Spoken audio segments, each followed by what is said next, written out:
election, family and friends. And indeed, Professor Frimpong Boateng was a friend to President Akufo-Addo. And because of that, na enyema all yenina and what the cost of the MPP, but because no man penny adam funti, no man penny they say obeji na jume free ni sem. And it is the reason here MPP bedru baby edwin.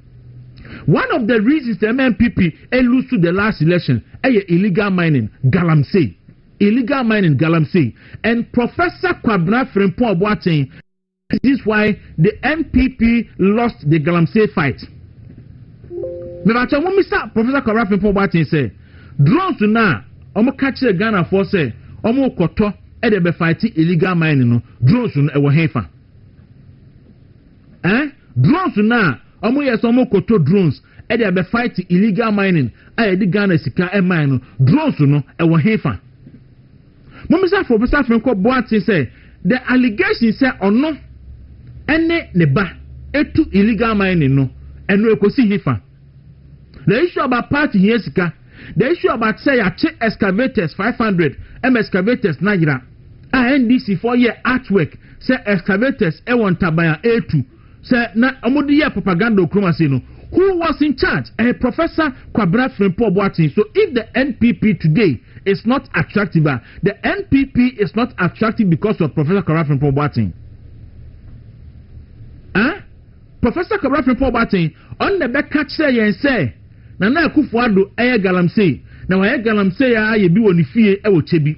Professor Frimpong Boateng be catch Ghana for say or the supposed report, the bogus report abon crofodi without basis say omoye illegal mining, and he fueled the perception of illegal mining against the Akufo-Addo government and the New Patriotic Party. And that's how come the NDC used to galamsey fight at the year campaign year NPP NPP opposition. And people like Professor Kwabena Frimpong Boateng, the respected heart surgeon, the renowned heart surgeon, wakusku esuya homa aben in that profession.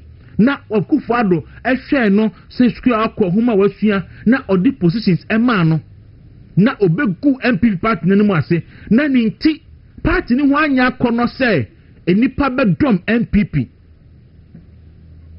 Because of Professor Frimpong Boateng, enti enen krofo adwene say NPP credu baby say NPP a galamsey party. And NPP has not been able to fight Satag till today. But today he thinks he's still bitter because Yajini minister Efinism, and he is bitter to the extent say Olebu the New Patriotic Party say a fake. Now fair the or no belonging to a certain virtual NPP. Can you imagine? My year say tam. And penifo my babemu abesum aye year say tam. It's alleged say what you two galamsey. Oh no ba what you two galamsey. My year say tam. And notice ye yada. Onana num no na kaso afo nyina enya de behu ohia da kwesi on behu be na meka say NPP lusu abai enkrofo bebre lusu madwuma obi alusu no daily bread be obi to ade na no hayi a eya gogoloshi be obi teto ade krai so NPP ninti NDC baye yapamo no ba ko baba o ye ne yekobo ape be ma no ewo ferosen lekma hospital no enche ho ba bi ene yekopema no tenaye. And there are thousands of Ghanaians MPP for ye former Juno Crown the MPP and this by Omadi. And Professor Frimpong Boateng don't care about those people because only they were ye Babemu man 3 portfolios interministerial committee on illegal mining. And the galam stock ne Operation Vanguard by my allegations somebody ye say tam. Or sign a minister, or sign the vaccine committee, yet ye see a vaccine saying center of Ghana. And Professor Frimpong Boateng say, why nya bibi amawasia on science so a monochrono. Say NPP, I bede, Nana ye ni sumina so dear, and they are to diwa. Said the MPP aye biene, na tete, na pants and biano, you played a key role. MPP abet said yayi. You are one of the reasons in here, and NPP said ye. Nanka mum penifosano, mubo mobile ye, a conducting hu ya, anka NPP ni ye. yɛde interministerial committee ni maa wɔn ɛna yɛsɛ fight galamsey no ɛna ɔkɔkye excavators no ɛna excavators na anyirayira na ɔtumi hwɛ excavators no so ɛtumi yɛ accountable to Ghanaians a anka NPP yɛ attractive so ma anya party yɛ sika ɛma wa ma yɛsɛ allegation sɛ wo ba etu galamsey wo nso tu bi ni adeɛ amemu a anka NPP ɛyɛ attractive to Ghanaians. Please give us a break. Give us a break. Mo yɛ party mpanifo ɛyɛ a mo nya saa ɛma nkɔla nkasa mo nkasa ɔmo didi mpanifo atem. Can you imagine? Professor Frimpong Boateng adi MPP ayama wi MPP asidani MPP for that was na eba ye koi obiya ni ho a obetimi assistant the will of MPP for ebe kasa and the back kasa in clear a friend is saying voice on the 31st of January 2026 NPP for ebe kasa ebia ya oya obiya nim say now our presidential ambition also pursue the president ebia ya oya say Baumia you belong to that school mofo say Baumia eye hoho ofihin fa and na wonu be the president obi am Kwabra Frimpong Boateng mintimi ni president enti ebia na ya oya but obia anya responsible for your bitterness obia anya responsible for your selfishness say nyame pe say Mahmoud Baumia ebe di president obedi president obedi lead NPP 31st January 2026 no aba be lead Ghana na me nkoti ayese ene economy asai enti Dr. Baumia enti mi enye campaign na why na say economy no Dr. Marcus be ebo a minim say wa ben and unim say me pewasem but Dr. Marcus be ebo a as chairman of the finance committee for the first 4 years of Akufo-Addo and as Obia who want financial know-how and an insider unim said Dr. Baumia has nothing to do with the worsening economic condition about Ghana. You know it. Unim ni per courses no. So why are you blaming Baumia? Why are you blaming Baumia? You have been in the soup. You have been there. Kwaku and Abo Abron say asare any sticker. You have been there. Munim who managed the economy. Munim who brought the economy to its knees. You know it. So why are you blaming Baumia? Why? Is it because Baumia is low hanging fruit? Munim say no the moka o meyiano. Enti mo be so aguni so ana. Ba munim. Oni poor manage the economy no. Munim ni entia 95 members of parliament Emma NPP Eba Bontain a press conference I can say for the first time we are members of the majority in parliament but when you finance minister dear economy no air say into your government business view you knew it Sana Baumia dia Adam man can say see any Baumia as vice president and chairman of the economic management team you won't support government business. Why? The NDC knew it. Sir, they knew who was responsible for the economy. And that's why in Tia, I'm a passive vote of censure on Kenufurata. You know it. Why blame Baumia? And also CD has stabilized it. And the MPP, Dr. Baumia's in your campaign. Now they can Japan don't on the bear campaign. Can Japan bar, then on the bear campaign. If MPP stronghold the economy near a year, now they can Japan do MPP ni. And on the bar, they're not the bear campaign. Then on the bear campaign, the campaign no, then a bear anchor on the campaign no. So more percent people to no position cha a bet nache.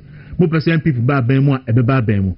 Party penny for and to two me. I don't blame Dr. Mahmoud Dr. Asibe Boa, maybe your person could be ano or bet me a call, and they no other choice. I'll bet me a call. Now, in Sembi say, and Dr. Baumiana economy, no intimate campaign, and I say, Dr. Asibe, please, what happens to the issue of Minia, PhD in coalition, as I said, in coalition, meet me PhD in support science, as our principle, you are talking now.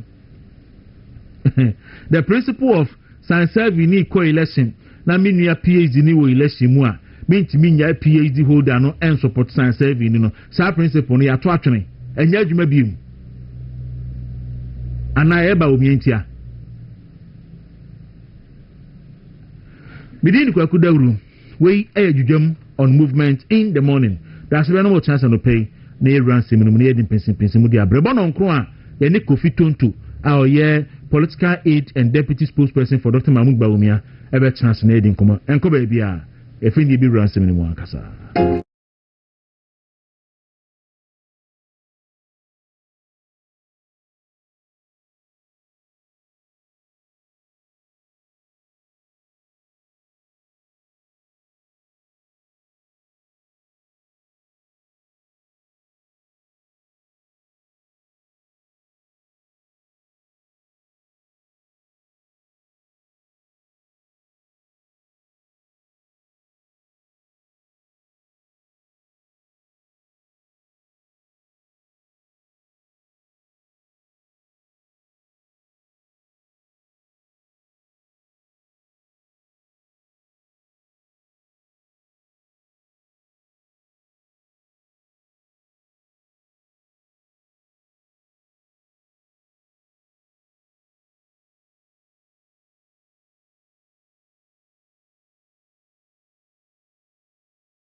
Dawuro na enima mu tesen awradi kiminti ye hoye papa enima mu ye bende enya kure be yi o na se yi ho wate ase kunimdi de be bapa na sta ne bo no ano pay nku na kunu mu ayedin ebedu anwumre no na ebe ye boko ano pay nku na kunu mu ayedin ebedu anwumre no ebeye boko bia beyi sure na me tia se di se de nsan emunya mesombo na de ne okrum ya be de nyame asese enso ye ka ati asofo ni ye ka o de mutimpi ko ba ye nso abeka hu bi de nyame asofo oni ye chifu nyina so ase bia hwe ye mfiri bia no ye chiamo na mu nyina MPP Tramresi edi asembeba asime de beba no expose nipa Bible aka ewo Proverbs chapter 17 verse 28 say okwasia mpo okana no tuma yebu ni nyansafo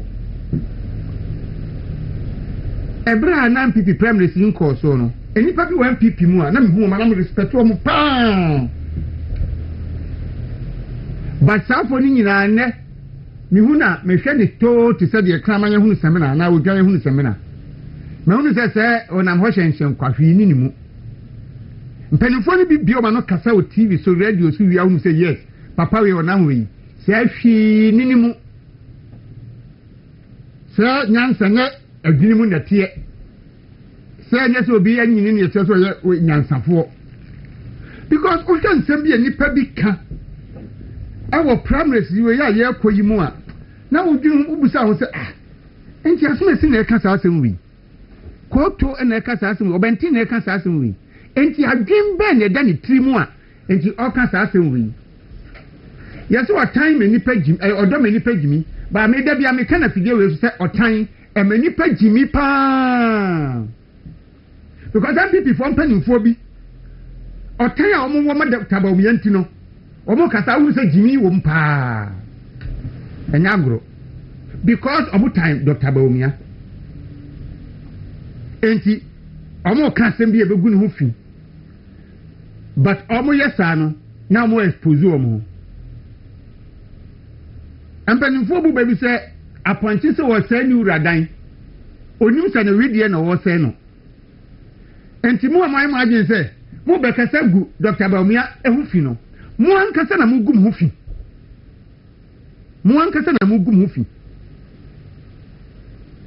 enti mo kasa TV so wia mo kasa radio so wia ya mo kɔtena fie na mo bɔdeɛ mo kan yɛ ne tie sɛ mo kɔtena fie na mo bɔdeɛ mo kan yɛ ne tie wia ebi anka mo a mo besu ana sɛ mo be issue statement ya be pachow sɛ yan kasa nyansem ba who jobless no man cares mo betimi atan Dr. Bawumia mo betimi abɔ pɔsɛ mo bagu no ho fi but mo ntimi nsɛe no mo na mo sɛ party no yɛ modia Dr. Bawumia bɛ adaben nam so mo a yɛ kɔ court 2013 akɔ defend the party no a mo na mo sɛ party no yɛ modia na mo ntimi anyim wɔ anim ankɔ na ɔhɔhoɔ bi no na ɔkɔgyina mu defend the party no sɛ wobi wa no kase Dr. Bawumia yɛ hɔhoɔ party no nti yɛma no bɛyɛ flag bearer ɛnya mo nyansa na firi mu tirim because sɛ saa berɛ no Dr. Bawumia nkɔ defend the party no wɔ court a ka 2016 yɛnyini election no ɛkwan a ɔfaa so de pin sheet kɔyɛ adwuma kyerɛkyerɛ nneɛma mu no ɛna ma amanfoɔ hunu sɛ saa de sɛsɛ na election ɛteɛ ɛne nti na court no kaa sɛ elections are won at the police station na yɛnte saa aborɔfo no ne kasa no bi da Dr. Bawumia na ma yɛteeɛ na no na ma MPP foɔ ni da mo so sɛ 2016 election no deɛ ɛne yɛmfɛ ni agorɔ nti police station hɔ ɔmo yɛ so mbɛ police ɔmo ballot no ɛnɛ nyɛ nwanwa wokɔ Kumasi a the day of election ahomakye bɛ 4 na ɛmaa sɔre kurakura kontima sɛ ɛnɛ aba ne yɛbɛto ne yɛbɛkan ne fɛnkyɛm deɛ course 2013 no Supreme Court Dr. Bawumia yɛɛ no ɛno ho nsunsansoɔ no ɛnɛ mo na mo te wa sɛ anka yɛ de sɛ di party n'anim yɛne sɛ yɛ flag bearer yɛne sɛ bɛyɛ president one MPP mu enti yɛmpɛ ɛma Dr. Mahmoud Bawumia mɛyɛ moboa ɛna Dawuro show Ghana map a out of 16 regions no 3 regions pɛ ɛna sɛ aka yɛ MPP ahoɔden and the 3 regions no first one no yɛ Ashanti region so ɔmampanin kofoɔ afiri hɔ abɛdi president deɛ ɛtɔ soɔ ɛyɛ Eastern region no na Nado Dankwa Kufuado afiri mu abɛdi president ɛwɔ MPP mu deɛ ɛtɔ so mmiɛnsa ɛyɛ North East region Bible sɛ deɛ wadwi ne emu aboa no ho akɔnta ntoa no na ɛyɛ nipa kɔnta ntoa no nti wo aha ne nyansa wo aha ɛne nyansa wo wo ne nyansa no dwena so America no ho MPP yɛ stronghold aka paa 2024 election maybe nya vote free and ɛyɛ 3 regions Ashanti region from Omampanin Kufuor, Eastern region Omampanin Kufuado, then North East region ɛhɔ na Dr. Bawumia free ɔno deɛ ɔba de amosi dɛri yakɔto abaye bia ye vote to confirm North East region ye vote appreciate ye ɔno ɔbɛyɛ adwuma no ma nkunimdie no ba ndi ɔno ɔbɛyɛ president nye yi ewiase ɛwɔ adwuma a nyamedi ma obi aton gold aboka Sami dem fi aton gold aboka. Enye na dwuma no. Bia anka oton ka taasa anka ye yetam anase nka mfaso aba so magana nyina nya bi saa ne nyame ye na ade enti obi ho wasi so a woyɛ dwuma we nya ye woyɛ dwuma we nya ye woyɛ dwuma we nya ye last week dwuma bi nipa bebu se enye no okosomo ana ye ye ye nyame de ma no no no obi ana one pp mu a obetumi abedi president obetumi aye business obetumi aye obi bia o doctor dwuma obi bia o lawyer dwuma ebe fa kama but oba se obedi president yemfa enti se ene adum no adru Dr. Mahmoud Bawumia so se ono na be MPP flag bearer no obedi party nanum ekwaji tumi ma be president now say ya ya ubewu na Dr. Bawumia te ase. I'm telling you mu amodi eya ahoya ahye mumu se adenti na se ye wo ho na Dr. Bawumia be president mu bewu na Dr. Bawumia te ase na be president mu twa trotu no so mu di na tem no enche mo bakwa akokutu na nim akoye your excellency mo be yenso because ala Joseph nyano mo geye Joseph osanu ana nyame che na adoma chede osunda ye ochire da yase entini nyano mo tan no en yesa na te dia akwa ne nyini firi ho na ne da yaso ne trimo po ne niema no onfa nko yenye Joseph wanse bebi ko wiye e ko wiye akire no ne nuanom no na mo si wo yi na firi ho no se nuanom kro no a ene ebebutu nanim ekoto no fi se de no nyame aka na se bem enti se urade hihye ye se Dr. Bawumia ba be DMPP anim na wa win election there's anybody in the party can do and that's all Ghana how betimi aye e de si kwan enyankopon hihye ye na me I have that conviction what that believe ni say Dr. Bawumia 2028 election obewini abaye president so obewini 2028 election dia obewini January 31 elections. Okay. All right. That's a better Martin and Camp. High movement in the morning on Movement TV. Now that's a better. Also, Oksan make reference to me graph nano map na the person. Enti akaline my yini kan kofa 2024 map no na minye demonstration bi cho sia enti for 2024 dey na NPP winning 3 regions no fato so na mention wade so we share Ghana 16 regions NPP timi winning only Ashanti eni baby a blue ni wono eye Bawumia ne MPP na baby a green ni wono eye John Mahama ne NDC baby a bon say blue no eye deep no na MPP vote o hono do so baby a bon say light na MPP vote o hono enye no so sa ba winnie ena baby a blue green here take pa no na NDC winning massive ho baby a hwe ano na say eno so ene wo ho so MPP Dr. Bawumia winning 3 regions that is the northeast region the Ashanti region and the eastern region so these regions near regional o winning other regions no obon homodin na he's being accused said when we need say about 7 regions krano when we need constituency back home and I'm like constituency are you participate me you are parliamentary candidate I say Ghana and America eti ye fa regions na to aba aja say enti no bitimi ka say Dr. Bawumia we need only 3 regions out of 16 regions. Okay, if that is the case there, my main cover a feed the year 1992. Now, my family has said NPP modern born in terms of election. Send this here. Very good. But to Sabe no na regions near 10. But of if in 1992 map on the brand, now you find 34. So Ghana presidential election results by regions from 1992 in here. So first one 1992 NPP winning only 1 region Ashanti region but when any presidential candidate Edubuahin yes NPP winning region saying Bako okay 1996 Kufo na can NPP winning region saying Ashanti Nkwa yes NPP winning here yes okay the year 2000 NPP eba abemu but winning regions saying 5 regions we need 5 regions yes 5 out of the 10. And Olusu 5, but he was able to win the 5 maybe 1. Yeah. Okay. 2004 NPP said winning, but winning region saying 5. Osa winning 5. Yeah. Meboa. Yeah. Okay. The year 2008, NPP co-position. Nana Akufo-Addo ne buy. Patron Nana Akufo-Addo winning saying 2. Ashanti ni Eastern. Okay, so 2004. Mapani Kufo winning Bron Ahafo. O winning Western region. O winning Ashanti region. O winning Eastern region. And the Greater Accra region. 5 regions. 2004. The same regions. O winning 5. Elusu 5. So 2004. Yeah, o winning 6. 2004. Yes, 2004. Ashanti, Bronga Hafo, Western region, Central, and then Eastern region. And you know, say na map on it here. Bra 2008. Nana Akufo-Addo. But how many regions do we need? 2. Ashanti Eastern. 2012. Nana Akufo-Addo we need saying 2. Ashanti Eastern. But 2016. Nana Akufo-Addo we need saying.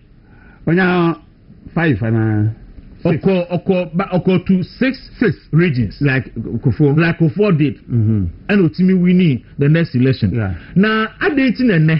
Share regions now and Kufo winning. The Kufo first coming, or winning only one. I do want he winning only one. The first coming. Kufo Urban, or winning only one. Now Kufo buy, we need 2. Ashanti ni Eastern. If I say 2012, now I we need 2. Ashanti ni Eastern. Patrofa 2024 map on Sabra Beam. Let's say for Hardy. So for the first time, Bawumia as a first timer, it means we need 3 regions. We need region Baku Estroho. And now no go MPP winning hot down. Patromi we are made the Messa 92 map natural beam. O have be MPP winning power, Otimi winning election, Otimi winning region, Otimi winning Western, and then Nanka Western North, and Nanka Bono Ahafo, and Bono East, and Ashanti Central, and the Greater Accra and Eastern.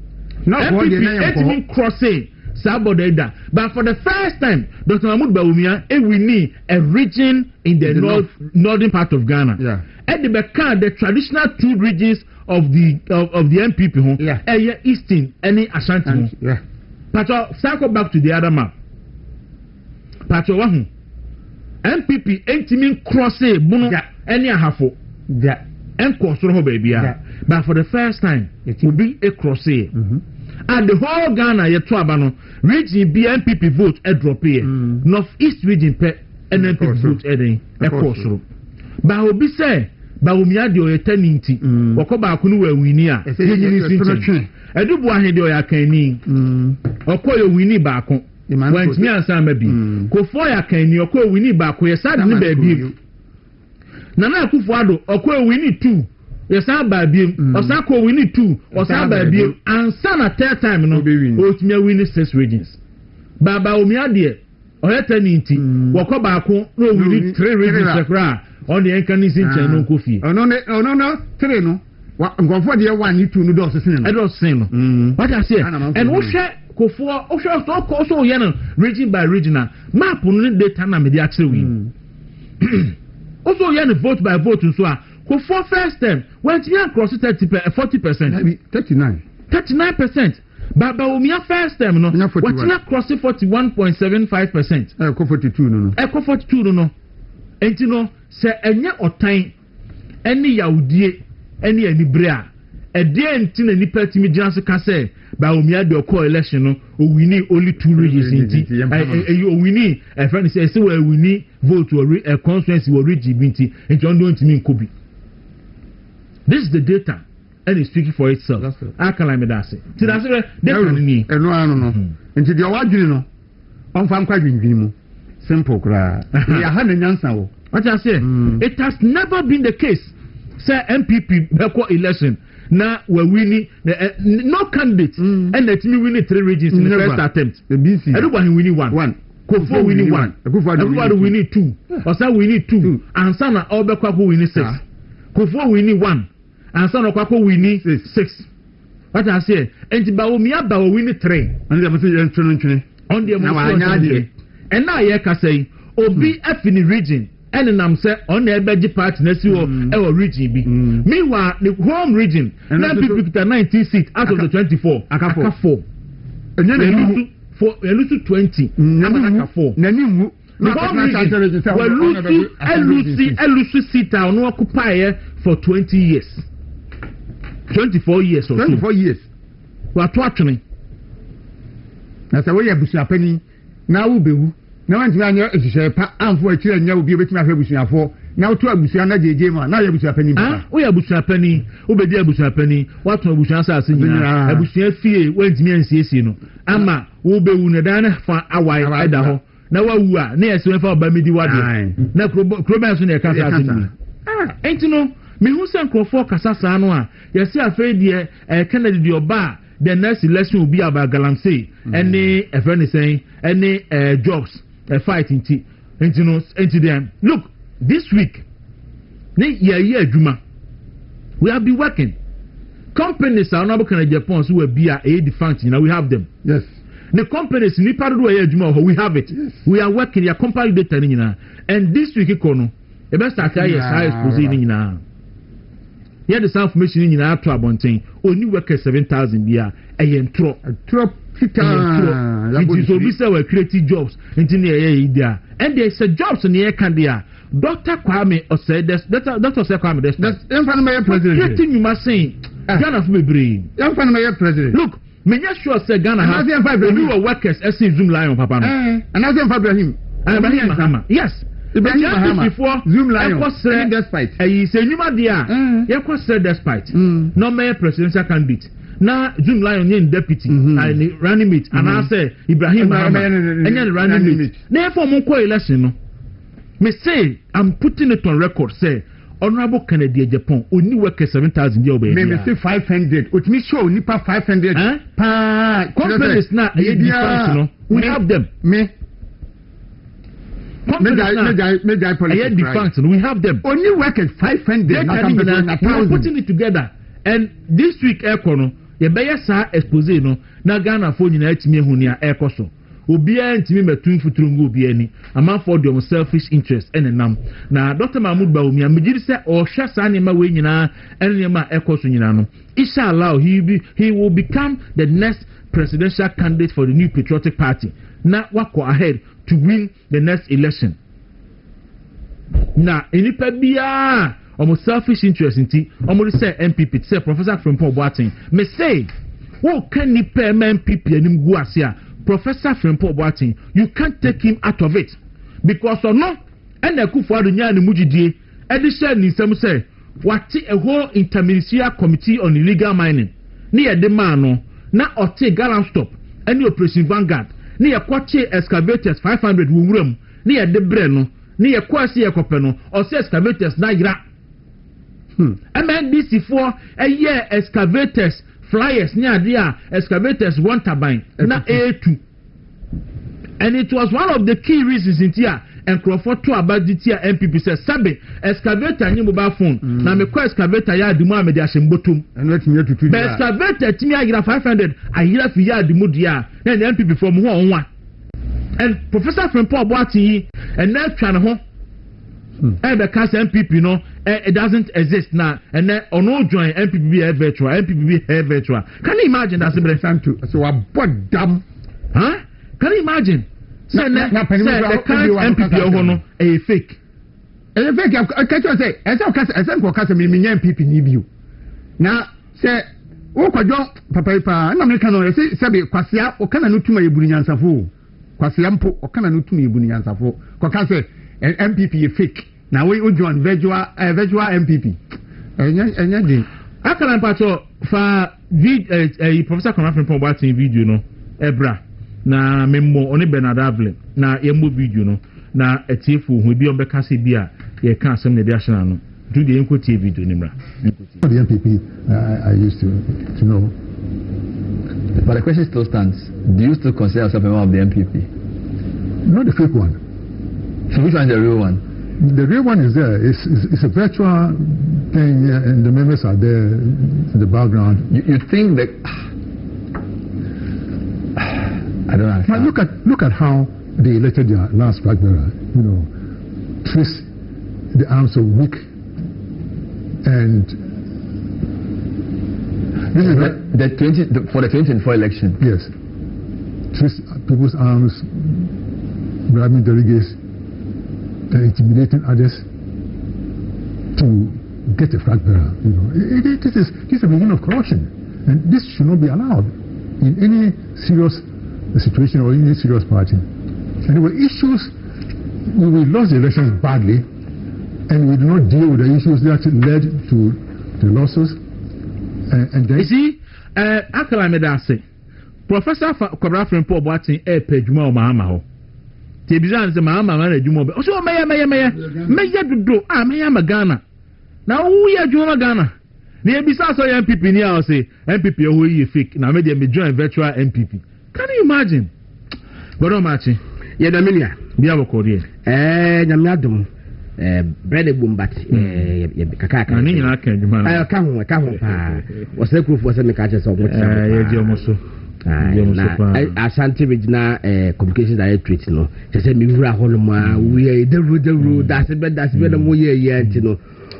Mon country Ashanti Regional Communication Director for Yando. Say, oh, yeah, you may be Holoma, oh, yeah, man, Crawford, ditch a mount, yeah, oh, nice, honey, man. You may call you, communication conference. Communication conference. Eti na resource person ba ko an se ko ba bibi nti wantimi ama obesi etwam nti omuka se de menya ne de na ema no enti bedru ba bi no na adibi obabi se wo ye communicator don't be too jovial enu de hia pa enti because we de munya abotre me ba enti me ka sa asem wo ho no mo ema de mo ka no ebepiem ema general secretary General Secretary, my General Secretary, two questions to him say, Sasem Aban, Wunyano, in the presence of everybody, no, Poyando, Epacho, yeah, going forward, the Medicine, and never be a best sense of the moment. Because you immediate you, Nakasabi, so no one or Nadia, on one or Nadia, or Koya Savi, no one Tim Dianco Food Mountain. But they said the Cocosaurus were kind of a representation. But no one Tim Mountain, so far who did a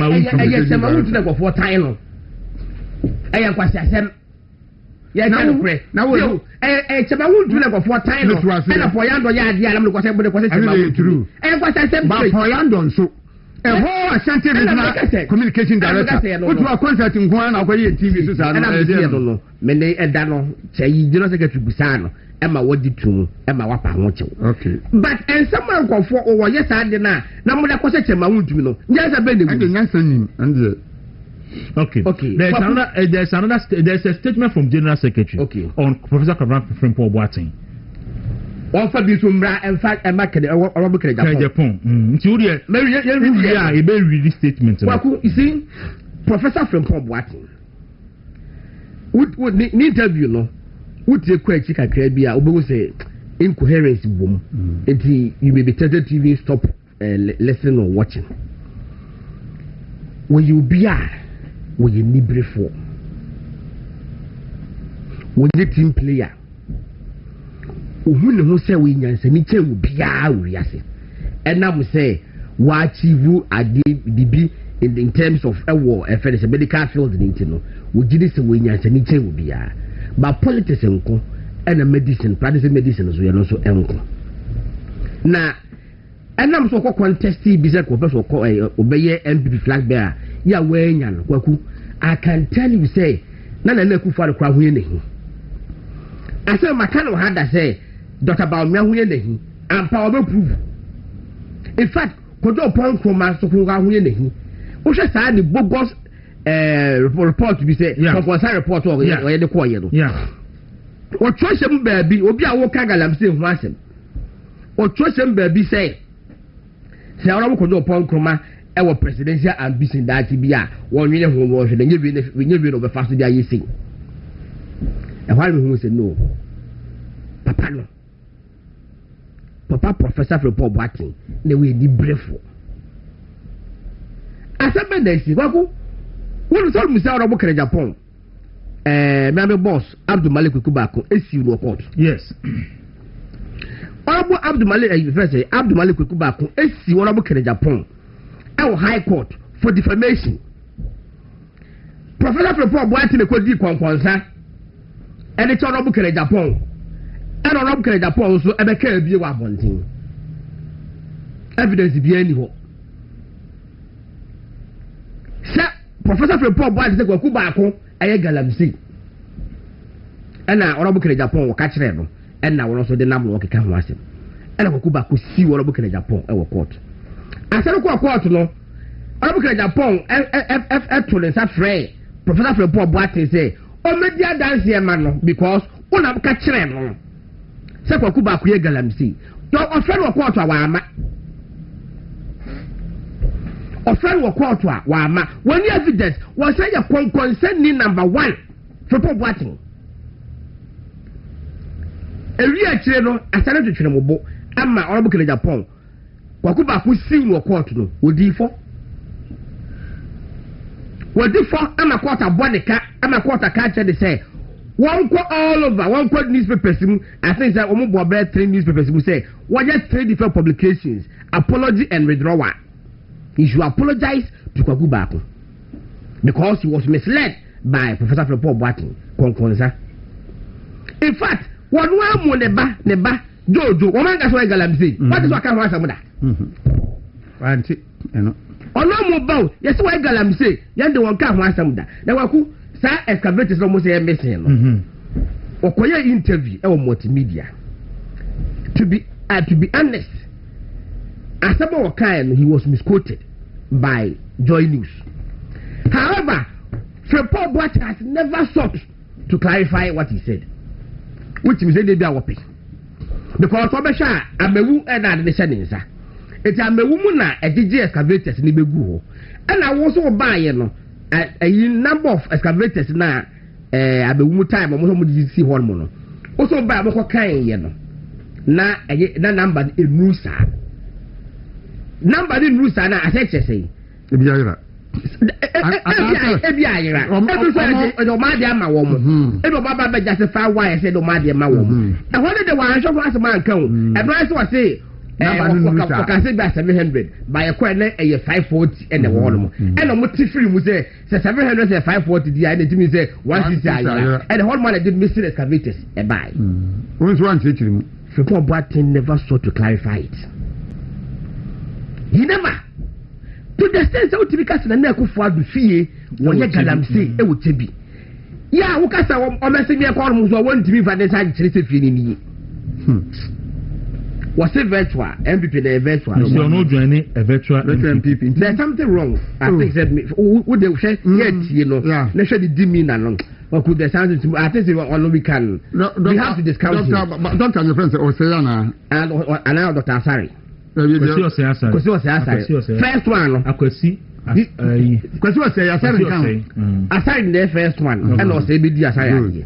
I think I can be an enukro. And o dey chechi. Enukro pa. Kwaku. Enra mi hu. The friend is saying. We ran Lawrence Ajinsem. Former CEO. Ghanaism. Hey. Me share one and me share video no na wo di akwane mo kotire betri wo kasa na afa me share me na me we zombie ana na ya force me ma me kodi ba me akiri na we zombie na me say da bi na we zombie ti na me bisa asem ti ba bia wo ti fie duani etim na me kwa me na obi ya force so kodi obi akiri ya so ni nya me to na Akufo Addo me respect the pa in fact one more politics e me da me di akiri e na Akufo Addo. But I go for the team can't make what Nasarbedia say. Make us support you as soon as I me believe in the principle that I say they are called competence. Now, Oral Lawrence Ajinsem said, Bama 10 gram more to sell. So we are zombie. Oh, zombie. I never knew that you could be a zombie. And it's so pathetic. 8 good years. One now with that Ghana as a man. Yakobu Sano. Kumasi for more before. No, that's not support you. Take whatever case square, no one support you. Kwaku, in fact, a personal, but it's about the more yen. I saw what you because I said no. Ya be Kwaku Twaba, election 2024. Me media house ABC. Ye ABC economic symposium all over the country. It's kind of why they be. Me try grata on 2 occasions. ya opa ye kwa gadazim magisa eda ho ani ko ma ro Lawrence Ajinsem say me ye program we say across the country na at least go betim body abo one day one factory ko ho Dawuro eti wo ma me clients kakra na me offer support e ko bo course meeting not one CD in fact not even a response to acknowledge receipt of the letter. And never better I was a day. Me, I never knew, say, Ajinsem, I was a zombie. I never knew. He was. Sir, I feel what you are saying in Tia Bribina may can say President Akufo-Addo must issue a statement. Sir, for the what you are saying. Sir, for the what you are saying in Tia, now may can say President Akufo-Addo must issue a statement on his stance to Dr. to Sir Prime Minister Ekosui.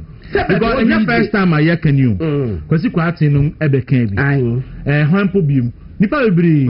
When the other side in the Ajinsem, and so Ababe Kansi to be say the four son, President Akufo-Addo, and the four son, and President Akufo-Addo, and a support to President Akufo-Addo a free what they are, or no so I day, a free home. Okay, go on. That didn't mean that President Akufo-Addo support or but you say, I didn't couldn't answer.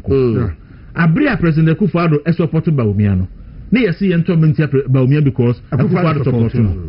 And then Akufo-Addo supported by Umia, so you see Tommentia because Akufo-Addo supported. Munyasa will have. So Abria Akufo-Addo supported by Umiano. You see support Yentuntian because Akufo-Addo supported. And then the same people at Chom who have the card say Ghana MPP before say Akufo-Addo supported by Mienti, Yanto Bentiano, Pacho MPP and Akufo-Addo Yao. Nana Akufo-Addo, Abria na Okoni Lesna, Nanga and Crofobia who say Akufo support to Alano. NPP for the Munesi from can say, yet dear, you will GDS Akufo-Addo in the bit my Yedmano, and the Jman Maya then I get the same way. Nana Akufo-Addo support to Baumio, on support to Baumio. The NPP people and NPP grassroots, and him say, Baumia is competent among all of them. My memo, typical example. Yakwa Tamale, Ekwato Abano. Na Nana Akufo-Addo, a support to Urase John as incumbent general secretary against Kwaku Japan. Meme Kwatamale Yawada, everyone Edwada. Kwaku. Yeah, Kwatamale no. Nana Akufo-Addo one flag bearer, but virtually the presumptive leader of the party. Now we be any Nana Akufo-Addo ever contested presidential primary now, obe winning or support to Sir John. And so delegates na Kwaku Abani say David. Nana this is ready. Yepe Kwaku Japan. Nana Akufo-Addo didn't support Afoku, but delegates like I say Yepa Afoku.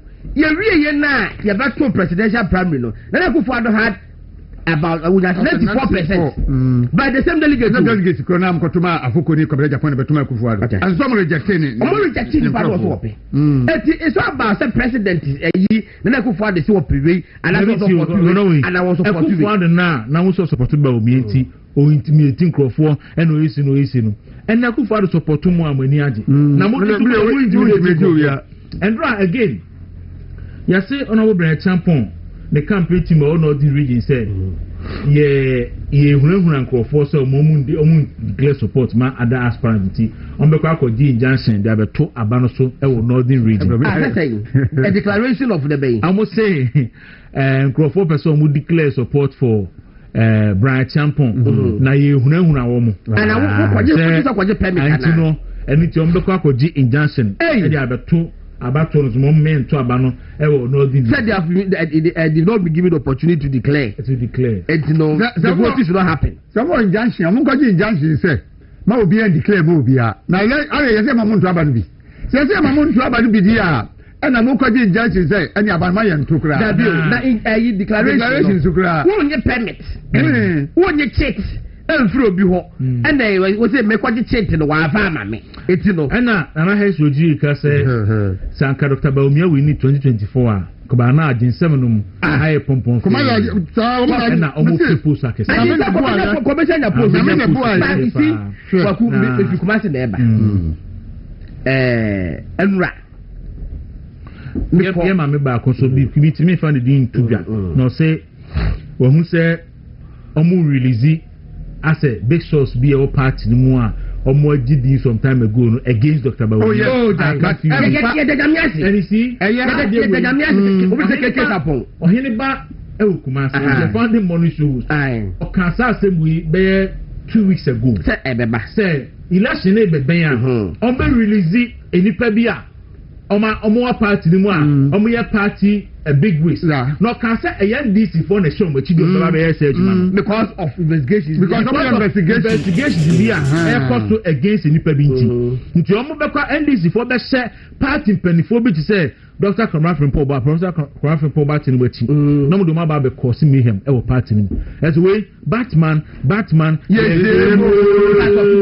no be ensuro Kwaku media many friend dig kekren say yanyame adese to aba be wi a e wo so Dr. Bawumia e pe anantwie oh fita kama na won fa nko eyi asori dem nko de nyame ase na minim twabofo so busi ye omo so aseda no e so no wo sa ye bi e menya ko e ma ala e mi do mu wi fa man ni enwe na fa na no adikota meka sa ne say Kwaku say we ya ma na ka Dr. Bawumia nim say he was in bed with serpents say ye nyankyere any awowo ene atwa no ho asia ya wodano kakra bia na obeka we dan kakra bia na obeka nyame chadie e de nyame ase say empanifo bia ordinary na ko bia beka se bia ko mo support Dr. Bawumia and they've been unleashed to come and attack him nyame adom sankofo they no longer rule any power they don't have any influence abako opposed to adebe 16 hours Mr. reaction at the only influence only influence said I mean I can't say there say about ya to Dr. Bawumia Lucy ya de but me no a blessing in disguise because about me we need election we are anka ene ma be basa nipa bi nnamu be ye niema nwonwan enei obi ehuru ni ekro Kwaku enti aboa woni dia ati na di ma no enti NPP delegates na so mu hunu se ni akwasu nyina no obunsam sawum ni akwasu nyina no NDC fu woni am oye MPP mpanimfu azoma sori omo attack Dr. Bawumia me ye dwima mu di ye bra no mo aba mu a NDC fu aso do meko yoko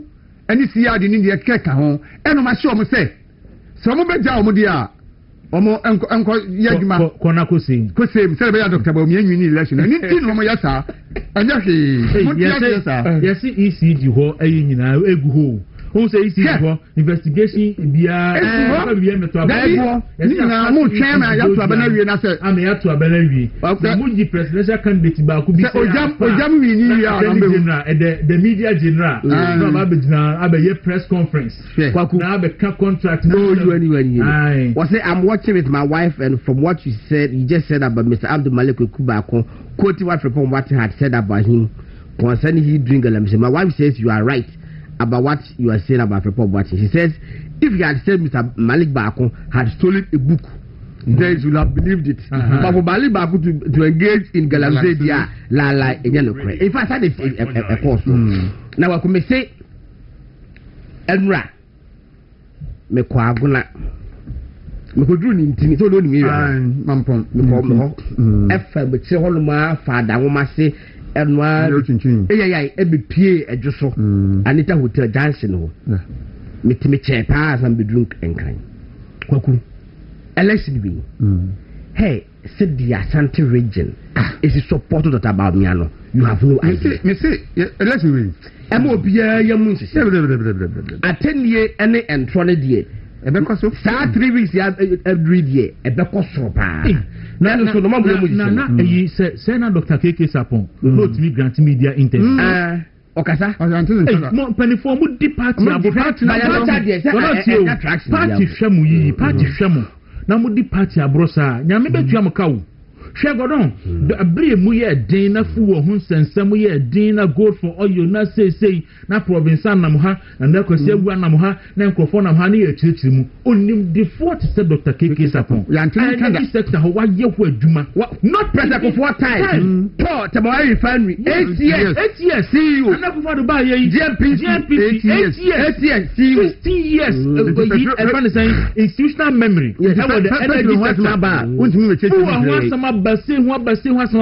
not even once any said Dr. KK Sapon I didn't him dear I bet defended the new patriotic party not even once then otiriya media honorable Lanchematin I say omote omo ho a wo ba be flag bearer no so who say that yere kasa hey so what ya besi no when you for besi because any basic picture e ba be to ballot paper na for video ye say me hwehwe afa KK Sapon maybe exclusively I may have to put it here I am picking if you come say the eba they might pick it and they say KK Sapon Dr. KK Sapon at this abonting because Nigeria Mama Pat Mama Papa to say PJ deputy minority leader and now almost say honorable Kelly Japon we near e wo feel o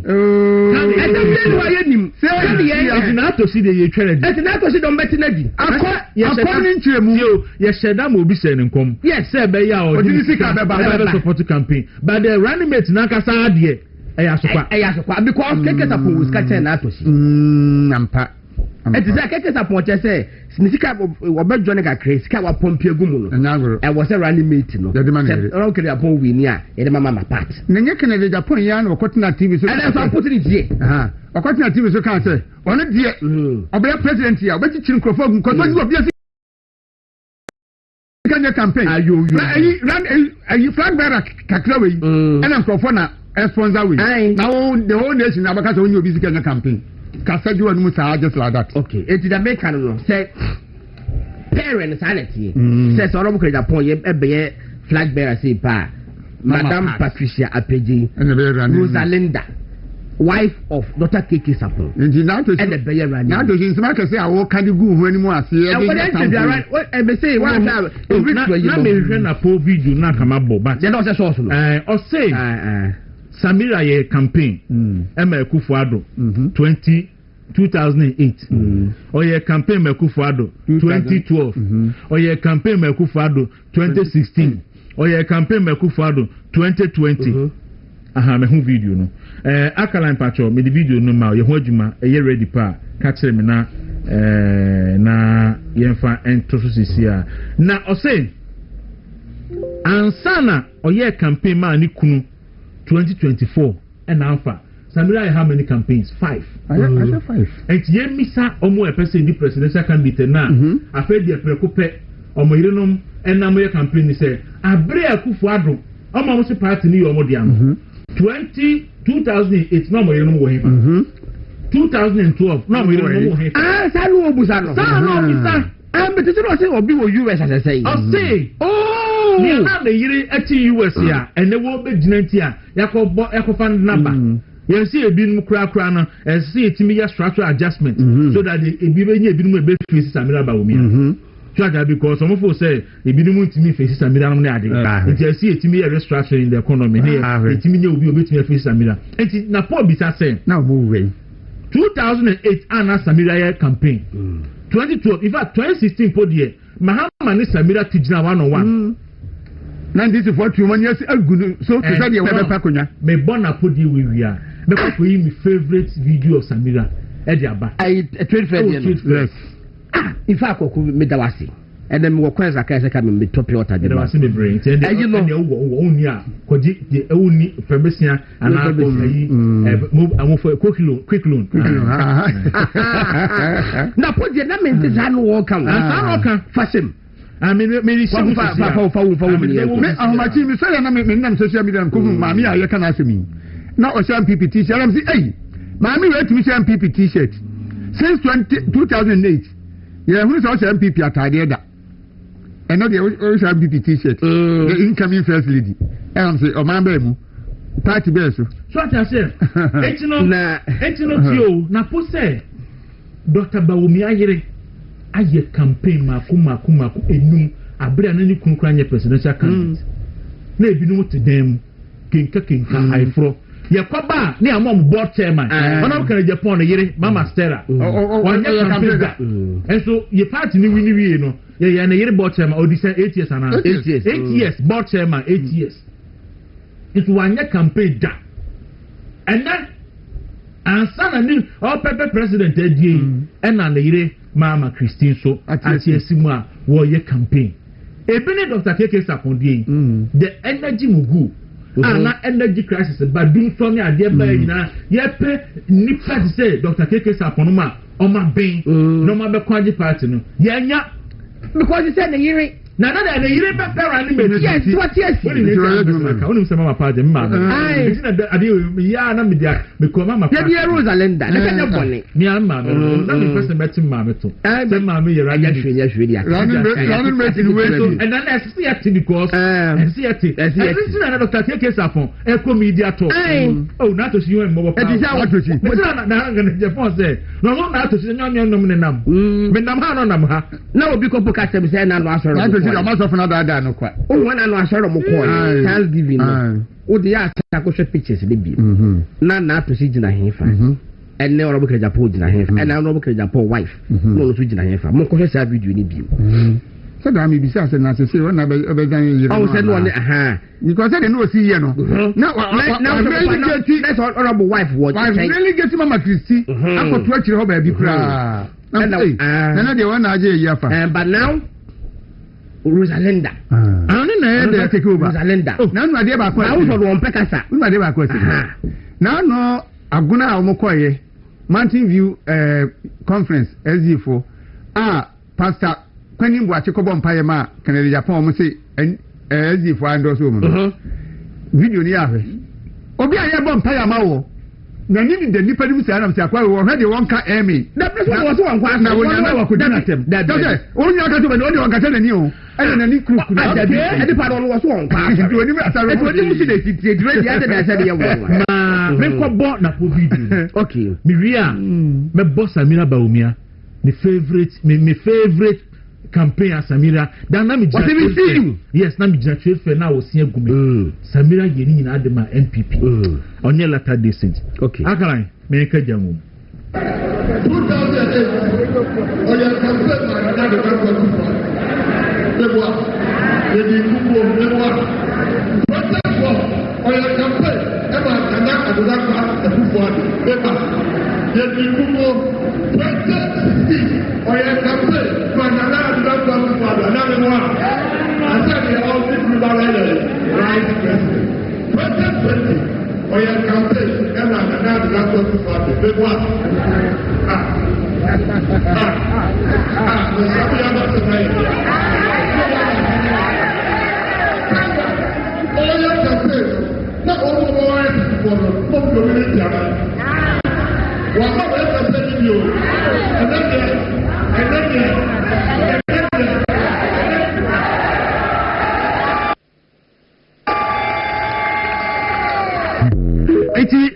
Meda zero ana me sa mobiem manti ana me mobiem okay akara me mobiem 2008 oya campaign ma na de Kwaku leboa yedi kubo leboa protest for oya campaign e ma kana adoda kwa kubo leboa yedi kubo protest oya campaign ma na adoda kwa kubo na leboa.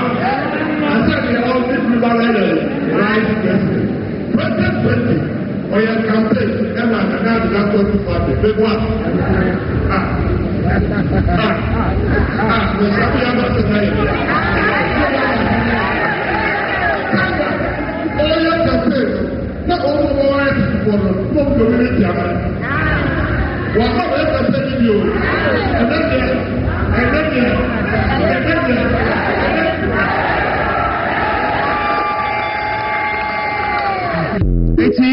Dr. Matthew Poku Prempe, it's 2016, 2012, 2008. and some may come and 2020 nyina e be 2024 Samira ye campaign e de ma MPP abra na nikunu MP president akini Ghana be na wachin be bia ye campaign na yemisa wo mu nso so a afei na omo ba no enso so se esesen na ya pass ba omi Samira ye campaign ana Godon Samira Emma do mama kwa nti but I am pass Samira ye campaign papa I am pass Samira ye campaign Akaline I am pass Samira ye campaign me enkohwe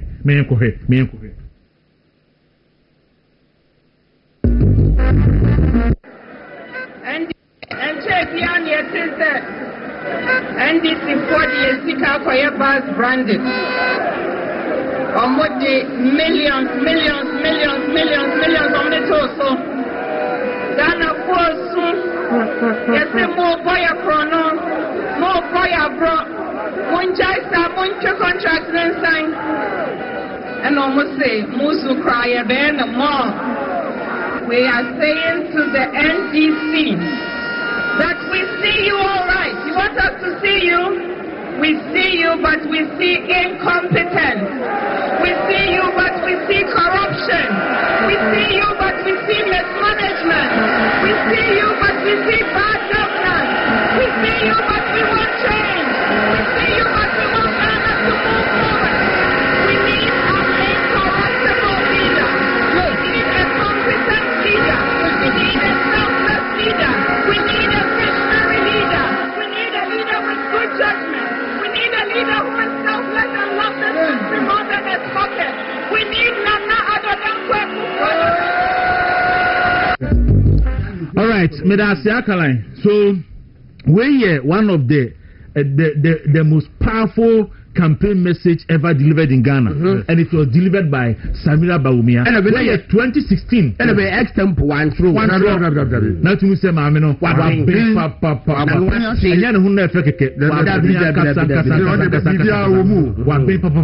It's way any Samira Bawumia the contribution to MPP. They do a na no be a sorry say oye full and ninti. Me and Traba Maniku. What kasa wa Jimmy? Where I can't to say what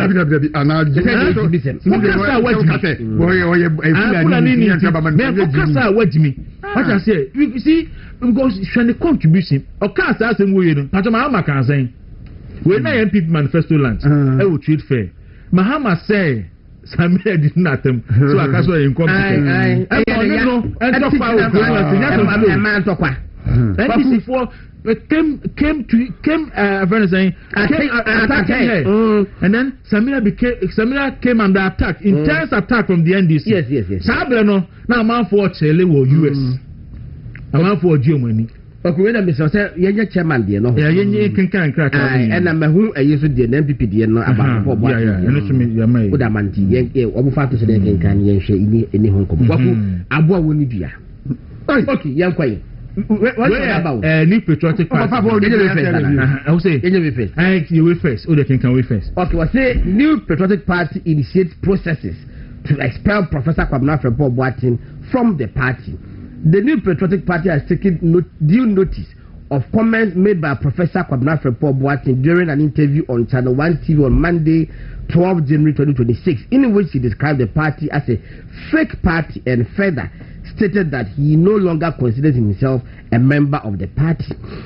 In the same interview, Professor Frimpong Boateng made additional disparaging remarks about the party and alleged, among other things, that the party's 2023 presidential primary was rigged in favor of His Excellency Dr. Mahmoud Bawumia, the MPP's presidential candidate for the 2024 general elections. The party unequivocally rejects Professor Frimpong Boateng's unfortunate characterization of the MPP and the family and firmly denies his baseless and unsubstantiated allegations regarding the conduct of the 2023 presidential primary. The said primary has been widely acknowledged by all candidates who participated, as well as by well-meaning members of the party, as having been conducted in a free, fair, transparent, and credible manner, faithfully reflecting the will of party delegates. The new patriotic party views the conduct and utterance of Professor Frimpong Boateng as highly reprehensible and inimical to the values, unity, and integrity of the party. Consequently, the party has invoked the relevant provisions of its constitution to commence the necessary processes to expel him from the party strictly in accordance with due process. Signed, Justin Kudiafrepon, General Secretary NPP. Okay, go on. So what is our statement say about Bontina? Kodia, obet me a year for so. A year Kodia, a year, already maybe. Go on, already maybe. How many times and honorable Canadian Akasi Ria Bemudima Baumia? How many times honorable Canadian is on record? I can say. Dr. Baumia yet to Abamanama, MPPs, executives, 18 team, and Crofonsa, Etrocho Zero, Ewano. Emma will be put beginning, and will be beginning Chester or the Bibiaction. I saw or to Abab or by a how many times not Justin Kodia? But before that, what I say. Prize in the Paba, 200. And don't disqualified from the allegation. I cannot lead to it. I'm disqualified from that. It's not even disqualification. But as a Saka General Secretary, statement condemn. Sad, understand you no correct. Back in Japan, your car, General Secretary to me. I want the person community statement say, sad so called the Paba or 200 votes poison. And you no correct. They have to issue a statement. Me say, Montmian, you should be saying Professor Kipren for Barton, your cousin, we are Bemua, General Secretary to me issue statement. I'm a what they can Japan. I can say, MPP for Akro from we are Bemua, and the General Secretary, Jean. I'm on your council, my General Secretary to meet your petition. Hey, General. Mohebi be you. Mohebi be you. You. Japan best say my political career na munim. Fachama yini tuso. Fachama yini tuso ni hadi. Hey, General Mohebi be you. Okay, official public statement by Chairman Bernard Nchibo Esiakun, Chairman Runtumi. There are moments in public life when one is tested, not just by politics, but by circumstances that demand strength, patience, and faith. As I attend to my court obligations, I will not be physically present on this important campaign tour. Yet my heart, my spirit, and my full political strength remain firmly and unshakably behind Dr. Mahmoud Baumia. I have given clear instructions to all party structures across the Ashanti region, from regional and constituency executives to police station officers and foot soldiers, to fully mobilize, receive, and support him with unity, discipline, and massive presence. This movement is bigger than any individual and greater than any temporary challenge. It is about the future of Ghana, the hope of our people, and the continuity of progress we have worked so hard to protect. I place my trust in the loyalty and resilience of our grassroots. Let our conduct, our numbers, and our unity speak louder than any attempt to distract or discourage us. With faith in God, confidence in our cause, and belief in our people, we shall overcome every obstacle. The mission continues, the work continues, and by God's grace, victory will come. Chairman Untumi and I say bye. All right, so we are Chairman Untumi a statement or say, and then day by day we are cocoa. But what say you feel? But and run you could see and state witness, no, I feel be the answer say.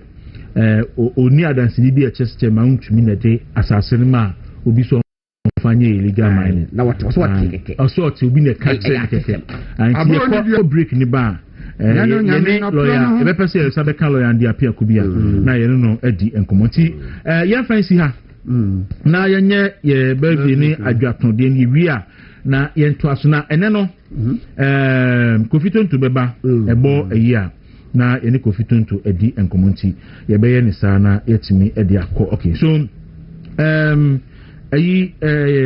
akala pacho yenye birthday no enfenfio yenfa Desmond na yenfa ne de no enye. So police officer friend no police CID ewo police headquarters me friend Desmond Obey na CID headquarters ewo Enkran Hasi ai na ninua ye Evans say young wish no so CID headquarters was young wish happy birthday enfa emano anti Desmond Obey police CID headquarters wunia Desmond no so police CID na all police CID headquarters on say we say fidie so on do eminia see me fa fidie so na young wish happy birthday emano anti nyam kopon shraw na omo akoma so ade nyina ememu anti eno achi no minua Nana K Nana Kwame Edukonfa ye friend no aka Nana K ono nso so in fact I'm thinking 3 days ago na your birthday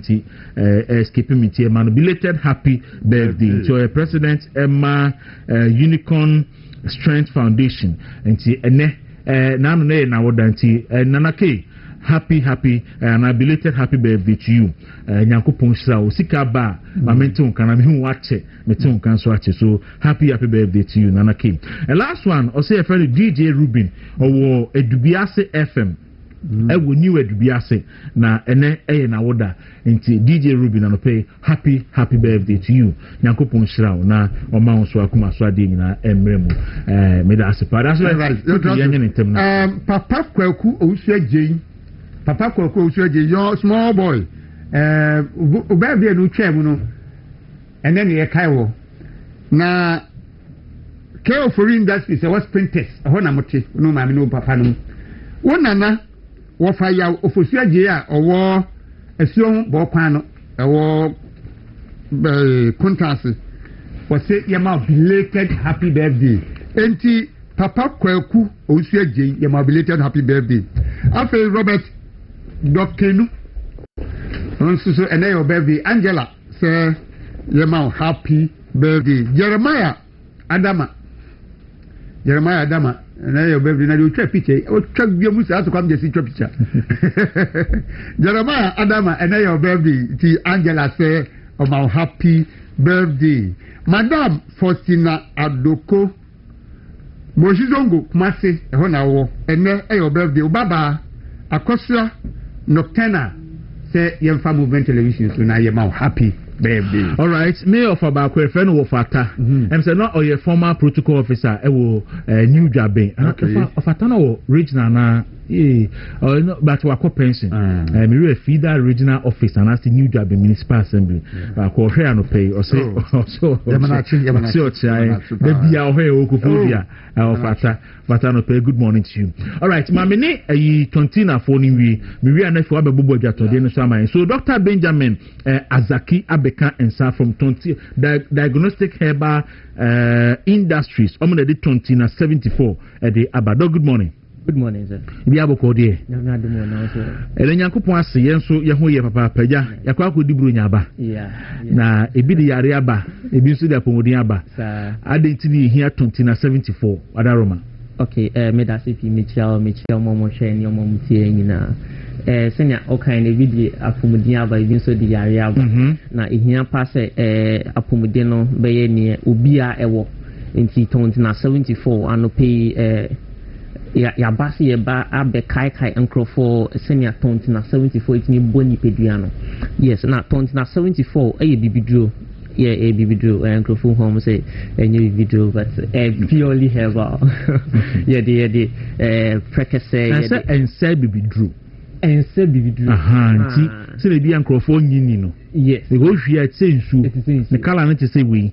Ba bibidro so de to da bi say dika. South of and say a drinking almost saying a bibidro. But a bibidro pa ye the prekese ye the I think say ubi so a obete say organic. Yes. Yes. Enti mpamocho munko pebi na mumbi so na mubu say ampa yeah na 74 adia e say a boost immune system no. Yeah, that's one thing. Na nipeduano apomodin be ba na efi immune system no ho. Esane say immune system no aye no ho ase asoja form bo nipeduano ho ban. Enti say omo ahonden omo amos anase etuo ni na sefo no umudi bebo nipeduano ho ban ha eni de now we sure pass we nipeduano ebewo apomodimu da na that is what 74 e de ebro nti of nya 74 is not only say treaty yare so wo ahonde kra 74 besan abo ho ban efi yare ahoro a eba na wasa e boost immune system na ebo ho ban no we obi nso na say yare bi to say diabetes and I said to say BP yare say your prostate nso and I say infection bi ebia wo de ne adwunso mu yare wo dwunso a emu kikawa na adwunso de won tentem say dwunso mu yare say mpamu yare ebia ho kikawa na bibisa wo de onya tontena 74 a ebeboa se won so de no wabo wa ache ebia wabo wa be 3 months be 6 months wafa cough syrup so wafa ndwunso anso emboa respiratory tract peton na 74 na ebeboa iye pa ebia sa wo de ni viral condition ebia affect liver no ebia na hepatitis B and C ebia so say we obi a HIV cra hawa unya tonti na 75 ebeboa pa ebitimi boost immune system na boan so with the viral load nti njumedi a tonti na 74 eye de ebebre we obi so na say we cancer early stages of cancer either stage 1 or stage 2 na 74 betimi aboa so wo dia no so a advanced stage cra immunotherapy boosting the immune system one way so e betimi treat cancer onya na 74 so e betimi aboa with your cancer treatment so wo dia ne kidney conditions wo dia need any other liver condition and as a heart condition wa kuma na kese amasa wo nan atete ayekese na 74 eboa iyepa na wo bi so a ekro ato nine na adahwache chronic wounds ebia is what diabetes by kitwe bi na wuti na dan kro kese unya tonti na 74 ebe treat wounds no eba na kro dia your testimonies bebre inti eba no wounds cry dia me hun se na mesa aka no so ebe ma na wuntem yes a down home month ebia wo dia na years 7 years your omo crew for like 10 years cry but 20 na 74 bi cry dia nka na Kwaku twa ne nan but 20 na 74 ne nyame adaroma sisi nipa no etimi enante inti 20 na 74 enye eduru bi a eye yare baako and that's the beauty and in the matonti na eye sronkopa yes was a looky herbal but eye herbal no esanso a boost immune system no so esanso boa with treatment of other several conditions into ya 74 a me kanfo ama anope ya everboa pa with you yare ene wapomodin nti anope dia me kan say apomodin ehu hia pa na opese wo apomodin mudia and the petons na 74 and a T74 for short. We call herbal shops and as pharmacy shops here obenya tons na 74 ato. Unye bin so say na also fan. So we the treatment and patch we din so share e the be fan formula near 32 formula near simple I na 32 okay yeah in so share formula we the be no madru no formula na we the be no madru no 32 ube hitin so mananya she se na we the be tea no na ube se cap your measuring cap be able to do it yes if the cap no na would be measure in so share na 3 na edu na nkasa wa hwe 2 into any 3 to no so share 3 edu na nkasa 2 no a mix it o mix out be no 30 to 1 hour so would there no person would treat diabetes and also would there ulcer in a hour over fan 30 minutes but say yare fufu be prostate infection menstrual disorders and no over fan 1 hour and sana we didi anopa any enyumbre se won so de no pesa wo de treat ekru na mpacho timi ye pa emra wonom no mpacho kai e wo se wonom yes because bibi enti na ekru no muntem e wo sa de ne treat no internally e treat wo system no mu anse ne treat ekru no enti emra wonom no e work inside no wo de bi so de bedress ekru no se ne enu ofie no wonya insohye wo de wo ekru nini na fe tontina no wo be suki egos mu oko pharmacy kaso per gos ye benya gos amount o suki wo gos na afi wo de atare ekro nani na wa chechire no fefefe se ekro kese pa de ende obe sesa dress na anopa eni enyumre ba se nye ekro kese de mpa so betimi ano anopa pe anase enyumre pe na ebebo yipa but either way so e fine se won so won using social ye normal line wo ho a wo betimi so de address ekro no but either way make sure so when you count na 74 ni bi asoki wo goals mu e de atale ekro no eni no wa abandage no fefefe nti wo ye ne se ya ebeboa o na aboa ye nyina ama apomuden aba nti 74 Any asem they are okay. All right. Nti say wo baby a obi epebi obi bia na pharmacy shops, herbal shops okay. Nti say formula na so odin su se kakra bi. Isu se 3. Ebe fra. Edrunu 2. Yes. That's why in the simple cry. Simple cry na 274. Okay. Na ubetimi so afrain, na mo ne mo din komo. Yes, am I din komo na ma no screen so I know say 024 607 3498. Okay. 024 607 3498.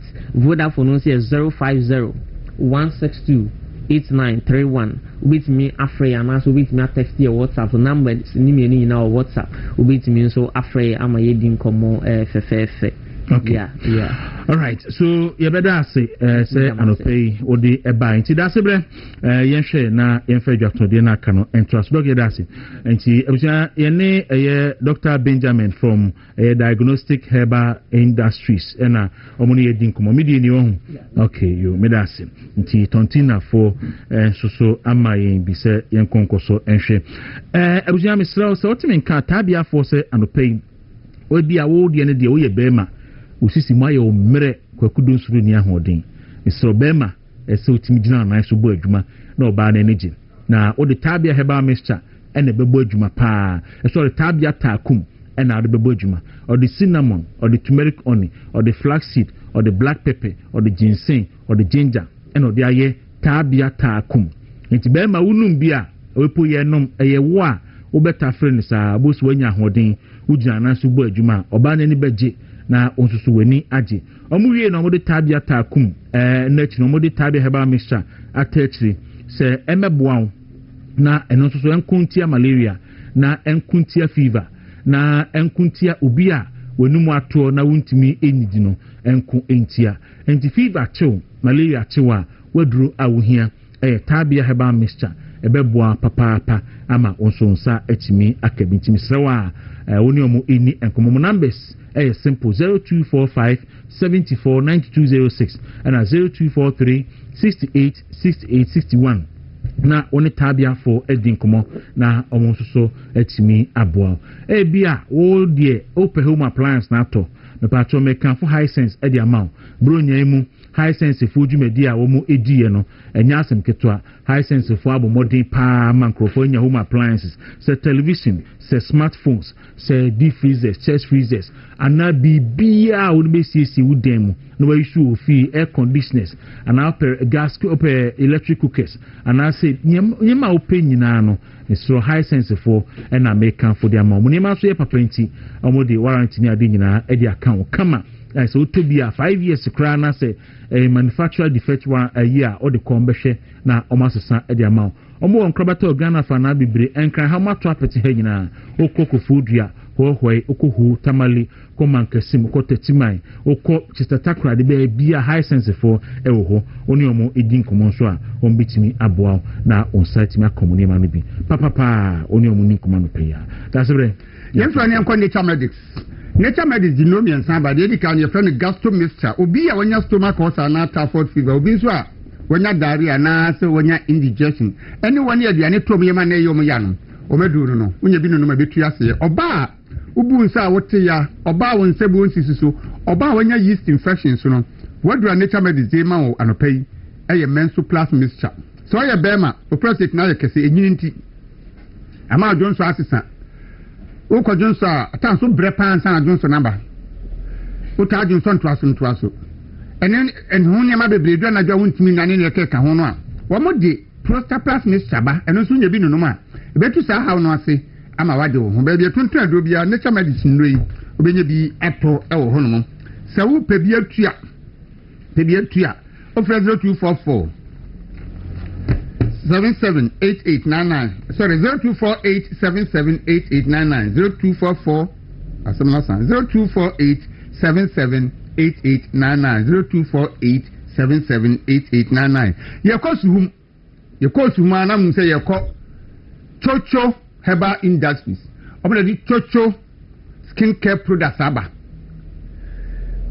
ye nyina ye be yisu no e chocho ban obi ahututuo eta hawo ukojuma ba fie na se waye boho misra wudwari wi a obeda no no asra chocho bam no na akoda ade be kyan be sore no na why fresh okwadwuma sa odi ani je na ekọ ema ehoa agi mutinwi ase afa ema mutinwi ebubuo odi afi kan na etiti cafe no so mu be hia chocho hair products ni bi ebe bo ama mutinwi aye sesrechi ahoma no yo chocho skin toner ho opese we dey no tro kama wonye bi sese be bo awo yo chocho hand and foot cream obo anka ni nsem emre nanso woyɛ dwuma kakra bi ɔde nsa no sɛ ebi kra ya no aduane wɔ fie ɔmɛwɔ bɛyɛ 10-15 minutes no obɛwi na nsema yɛ dindindin ebi nso nento ɛnantin paapae saa afɔ no bɛhia chocho hand and foot cream ɛno nso bɛboa mo papaapa yɛwɔ chocho royal gel obo ha na widie na nkasa no ayɛ star bi wodu nsa fa ne honam a asɛ deɛ awɔsea gu no saa ayi no skin no wonya chocho royal gel no a edisra eboa ene wo chocho herbal soap udi dware no atsa chocho herbal cream no bo so why fresh uti si abontia na woko no chocho industry so mun ren ukọ pandamat palace mall patuna total spintex ene supermarket bi eben obi ana obinye bi ato ewo honom na Congo ointment for ene di misro natural ventures ene di Congo ointment yaba natural ventures obina di Congo ointment aba no na no wanya skin rashes bia unya bi fefa so a sesa so beko wa wode ni se ensuo kan ho na ho ye ohene wonso unya bia ebebo papa wa umma kakawure bi atutu omtiri ho no hwe Congo ointment echu akwan na ntema propro empompo ene tabobo obaya na nsuboni bi tagugu be ma prostate na yekese ntujun so ne mo apa mi ni yekeka ho na e chocho ointment ene so hwe echu akwan number 0249 017101 0249 017101 and 0204 616161 0204 616161 so pe bia tua numbers no so pe bia to dia ba ko ayisu a ko shop bia herbal shop pharmacy and drugstore bia no benyi bi ato e wo hono police ni adro imbus herbal mixture makacho se Trump na do nsa ko kan Venezuela fo a ama se Russia ni China fo nyina adwai ahwe ya mbe smart tupaye chiama no bi na sa tupaye chiama na edi han ewiem ni nyina na de yare ne na mframa mu se immune system no nya dia na yare na bawato utanya ne de okọ nti ne pe imbuseba Mr. bi nunu se de be ya mpo se American no ene Russia fo ni China fo no keka mo ho a ehun sinsanso no en how bebri sa adura ye kan yare bi to syphilis, gonorrhea, white pressure, ulcer, stroke, sisiaria, we had maka no abre malaria how when you live na kidney problem bi na no numbia eno anu no be free. Benya bi ato ba bi etuntun du bia. Na ma mo pe bi etu aton no. O wa shama ko Equity Pharmacy na Wadama Pharmacy, Widama Pharmacy mpamcho. Kaswa for monko tribe of Judah. Madina na wa Kings Walk Heba ene Nisi Pharmacy. Kings Walk Heba ene Nisi Pharmacy. Accra or Kanshi Dragon, any Tinata Heba shop will be our Kumwa, when you be at 0540 710113, 0540 710113, and 0246 208 496, 0246 208 496. Ubenye bi eho. Alowat Medical Skin Care Center yabia savidiano eseya. Eho na yeko. Na yekosiesie wedie no eye wedie no laundry eno no unya ko ho nko ade a bibia ebedadin ama ahoto nsoso aba bia wanya rainbow colors nti ama ontade shemo asesa ene wo shatade attacking sa isuna asi twim sa short skirt yoba untimi hyebi nsatien untimi hyebi bibia na ho kiro nso ko Alot Medical Skin Care Center ombehwe na ho ato wanim na kro pimples na sene nso oban afa ko honum ombeboa na etu saha na siama kuma so patasi no mo omo ben share filling station chino Accra uko su police station na chiba ko Pantan Hospital kwan so ba ko na East Legon na Champon Junction so ba ko ewo ho wo number eye 0277 580559 0277 580559 Victory Garlic Mixture Edanso ewo garlic mixture ni nyaamu garlic mixture na de doso ba de di mo akotempa ni Victory Garlic Mixture eho ana nsa ye utititi una ye utititi edua na jwa untimi na be presa be dubra obeda na de echi a obesoro akọ adwuma to baby out here you cry na utonko e ha dwene no victory garlic mixture no bi sanso na wo ha no ni see receives especially o de ava na jo na ka bi light to whiskey no super na do ka no ko shamene mu mesremo sa afọ no victory garlic mixture no bi ne bebo am oba unsebu na nkasa insisi so time out bu nsa yi ni nyina onya victory garlic mixture no ma bebo baby atontran do bi akọ abisebi benye bi PFA pharmacy kolinake ba ni misti heba okumase mo mpa bi etu okumase mo nko ho Repair Ventures tina tafeba e wakra wa mpa bi etu wakra mo nko ho o number is 0242 545633 0242 545633 yakọ Gidifred Clothing na yakọ penta de papa die siesie ho enipa die unis kada butum kura na so wasiesie ho kama na onama obi ehu a o the respect ema on ka so oni mbasa ko Different Clothing eba captain political suit bubu office wear casual wear agbada brass made dresses cabani slits ana tade sabia na type bi apebia no oba wa ye bepam ama ye fabric no e dance unye bi nto basa bontim rofrofo maybe free ba no ye catch it to say yes o ma bo mo ansan no mo ba ye wo de afempam ho ene o fabric ni bi guo o ba betimi akase me pe fabric we mu pam star we mame occasion bia program bia event bia woko bia no uhia ho atade aba be pama wo ena no pe oba se mpama atade ma obehia na nyimere be 5 wa wonsa be kan be kama amawo SDA junction e wo taifa e ho ne wo ntuba ha ye showroom ne ho ne wo na ye pam atade nyina anya de akogu wo na nse man for request say nye nipa nyina na betimi akota taifa ntinka ba ya ye ma bi mre e ma kra ha nti obey production site ho a e wo kokomlemle top radio nche ho no so a enso so e de niema no bi agro a oba benye bi ato the number is 0500 392562 0500 392562 and 0592 401816 0592 401816 Tabia Heba Center for when the Tabia Heba Mr. About to malaria fever with you. Yes, come on, what I want to need you when you Tabia Heba Mr. Noma. Oh, na okrono. Eduane be yo de papa obedi asagin tumu na anije abafi. Wo mu wie no me Tabia takum aka ho. Me turmeric and flaxseed, black pepper, ginseng ni ginger na afraje. Eya dwuma o mementi muntie memedru. Na eya memedru ntino eye fiewura no dia. Papa na wo fie ho na nadru no. Ni nyina ne se Dr. Chris na dwuma ifo no se efie ebeye da ejina be ma wo fie ho no so na dwuma pa obeye na anadwo no ene bo ma ni die be fie awia. Nti na mo di saa de be bo ama ema no nti wa ho de nso tina no num bia eno anu be saa so regina wona so ama wa ya dwuma aboa nkwada no ni nipa wo fie ho nyina ama mo nso ho ato wo no mo Tabia ba Mr. Tabia takum be bi tonton do bi akwa benye bi ato upe bi etu afre 0243 686861 0243 686861 Turbo Tech Garages ene manfo na Dr. Baumi ajanya free economy ho ekọ digital ewiase nyina digital na edabu yen enti se wuyi digital no to nche ya obekam enti ene yewo Turbo Tech Garages ya aye digital mechanical shop kai bia de bebe bia no o me fe esisi ama se e accident car oboa e ba se o pese ye engine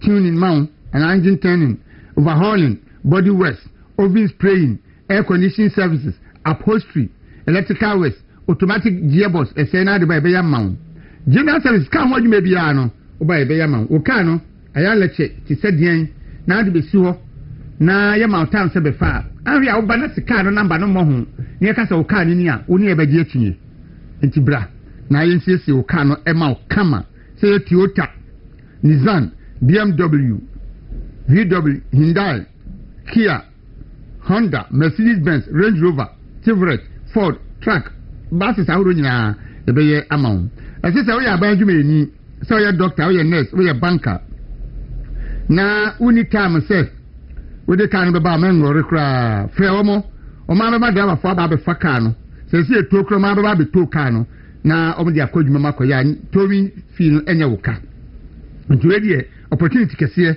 enom de ama ye nyina to wo ka ho problem bia no a e table tech garages omo behwe aya ama ye wo awoshi waterways after Banya traffic light no in sabunkum so a ho ne ye your numbers 0542 275252 0542 275 252 after 0206 481 0206 481 and 0542 961 111 ba ebe show kama movement television won to me radio your home say ebe sumo yes so fa asobo ayonko a okotokre enkasoro da nti se wo ya dwuma bia na do ho be movement television a amansan nyina ete wonka ha na Ghana fo nyina hwe asura no pe obi ahwe woni omutai omudi atem kra mo hwe msori am se mien kotie de movement fo beka enti wo bo wa de ho Dawuro wa ha ekoyie pa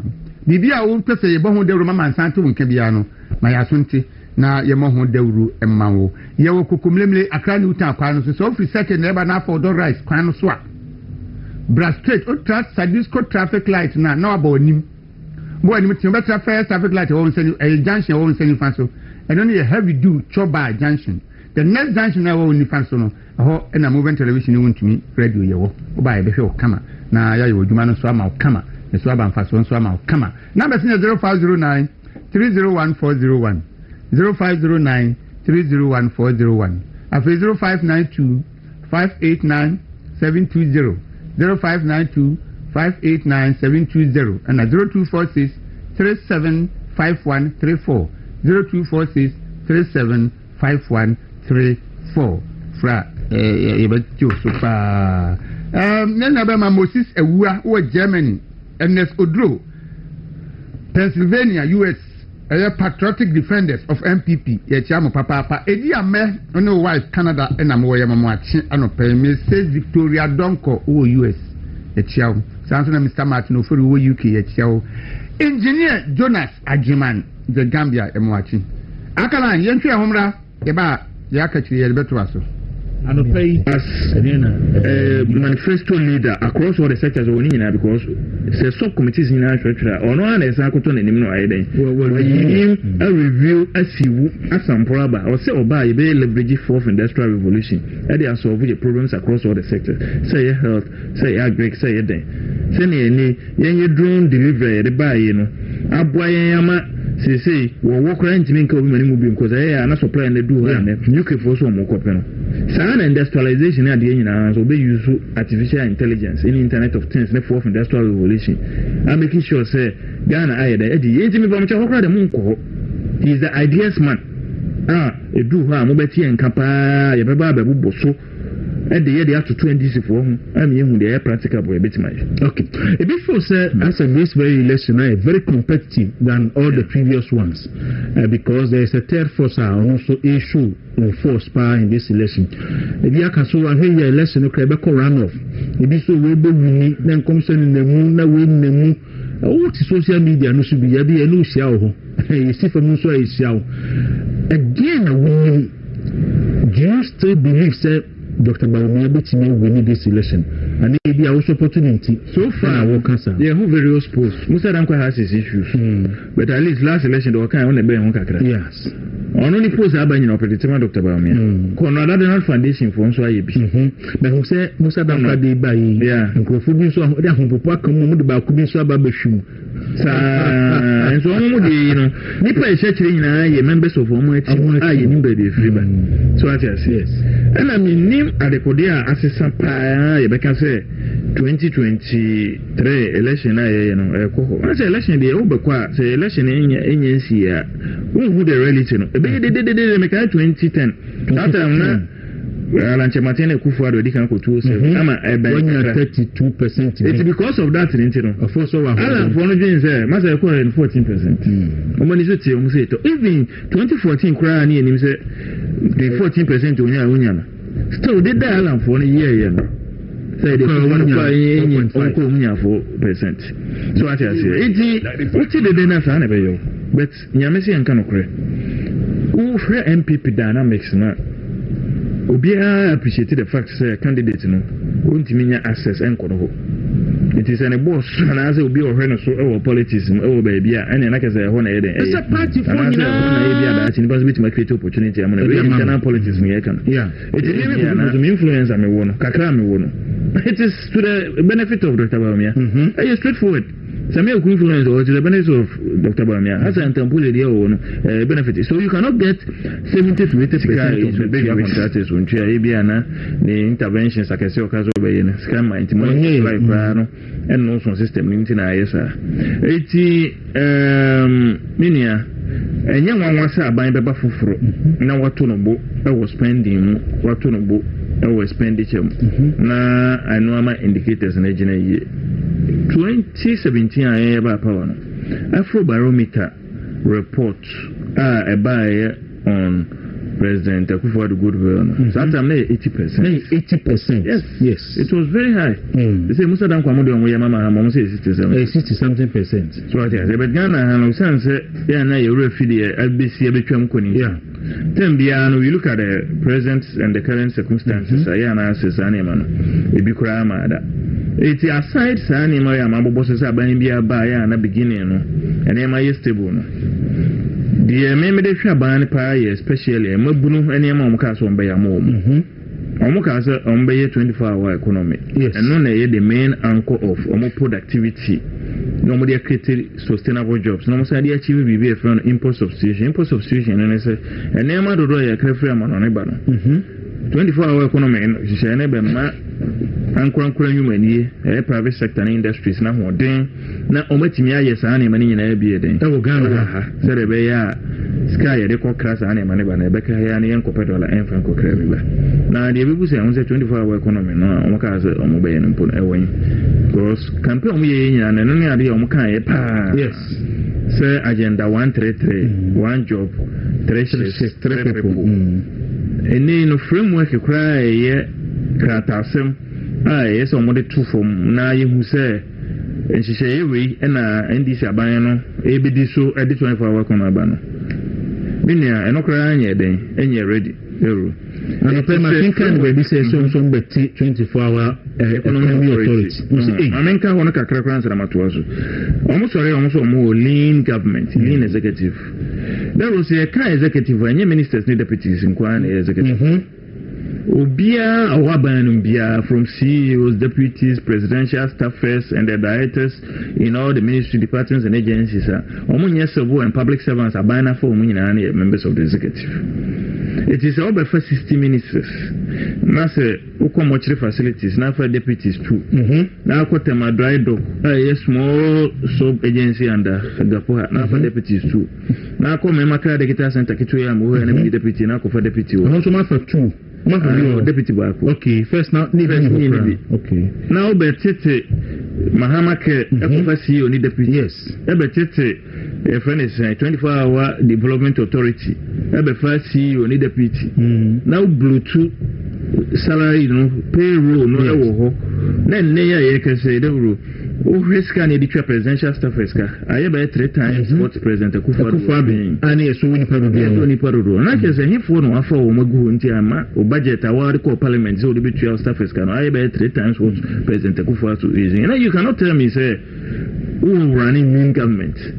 Oh, in Ghana for your share, Mummy, and say, and your minister is sub deputy in Kwan, members of because so share the status of presidential staffers, senior presidential staffers. A minimum condition of service in ministers. Then you article 7. It will be say Ochukonosi or a minister, Obeje Gracia, Obeji, for example, allowances a minister. In fact, conditions of service of a minister and the condition of service of presidential staff and it is judges and NCC and electoral commission for article 71.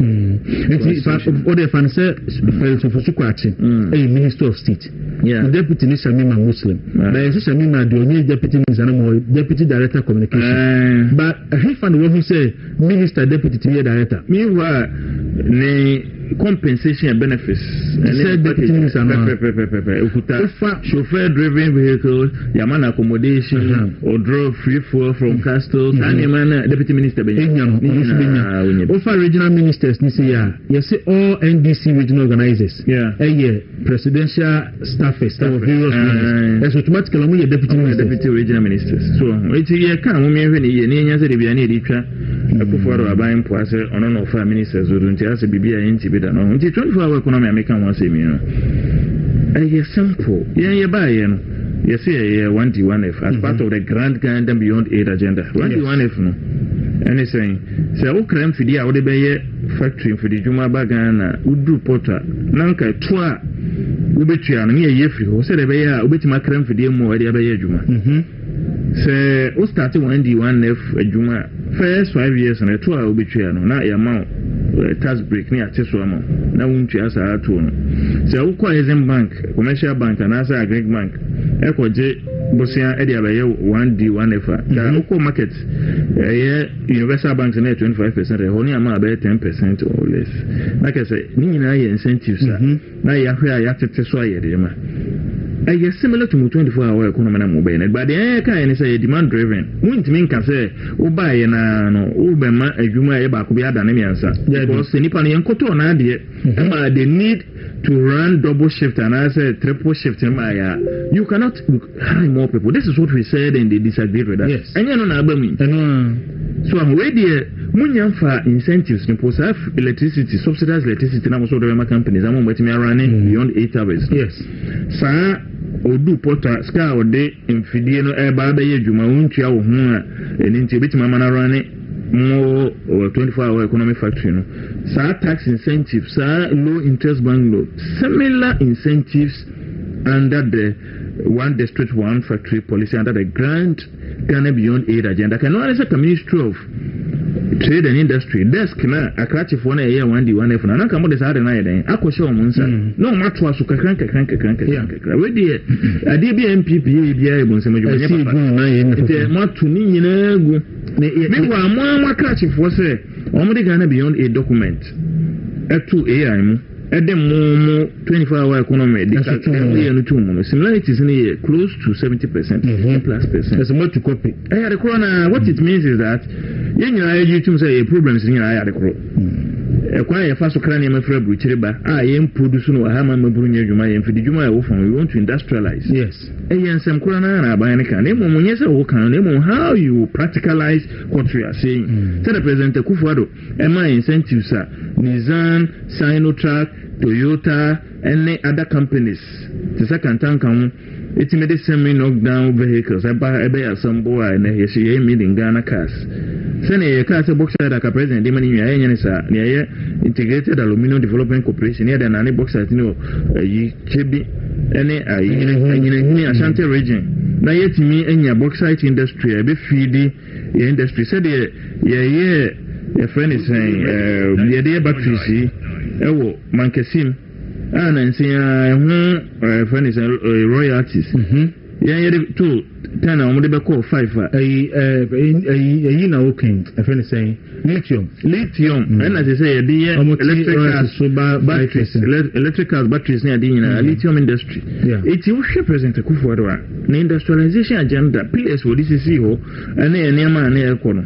And I take care of a iron there because it's similar to as a water region where iron deposits. Yeah.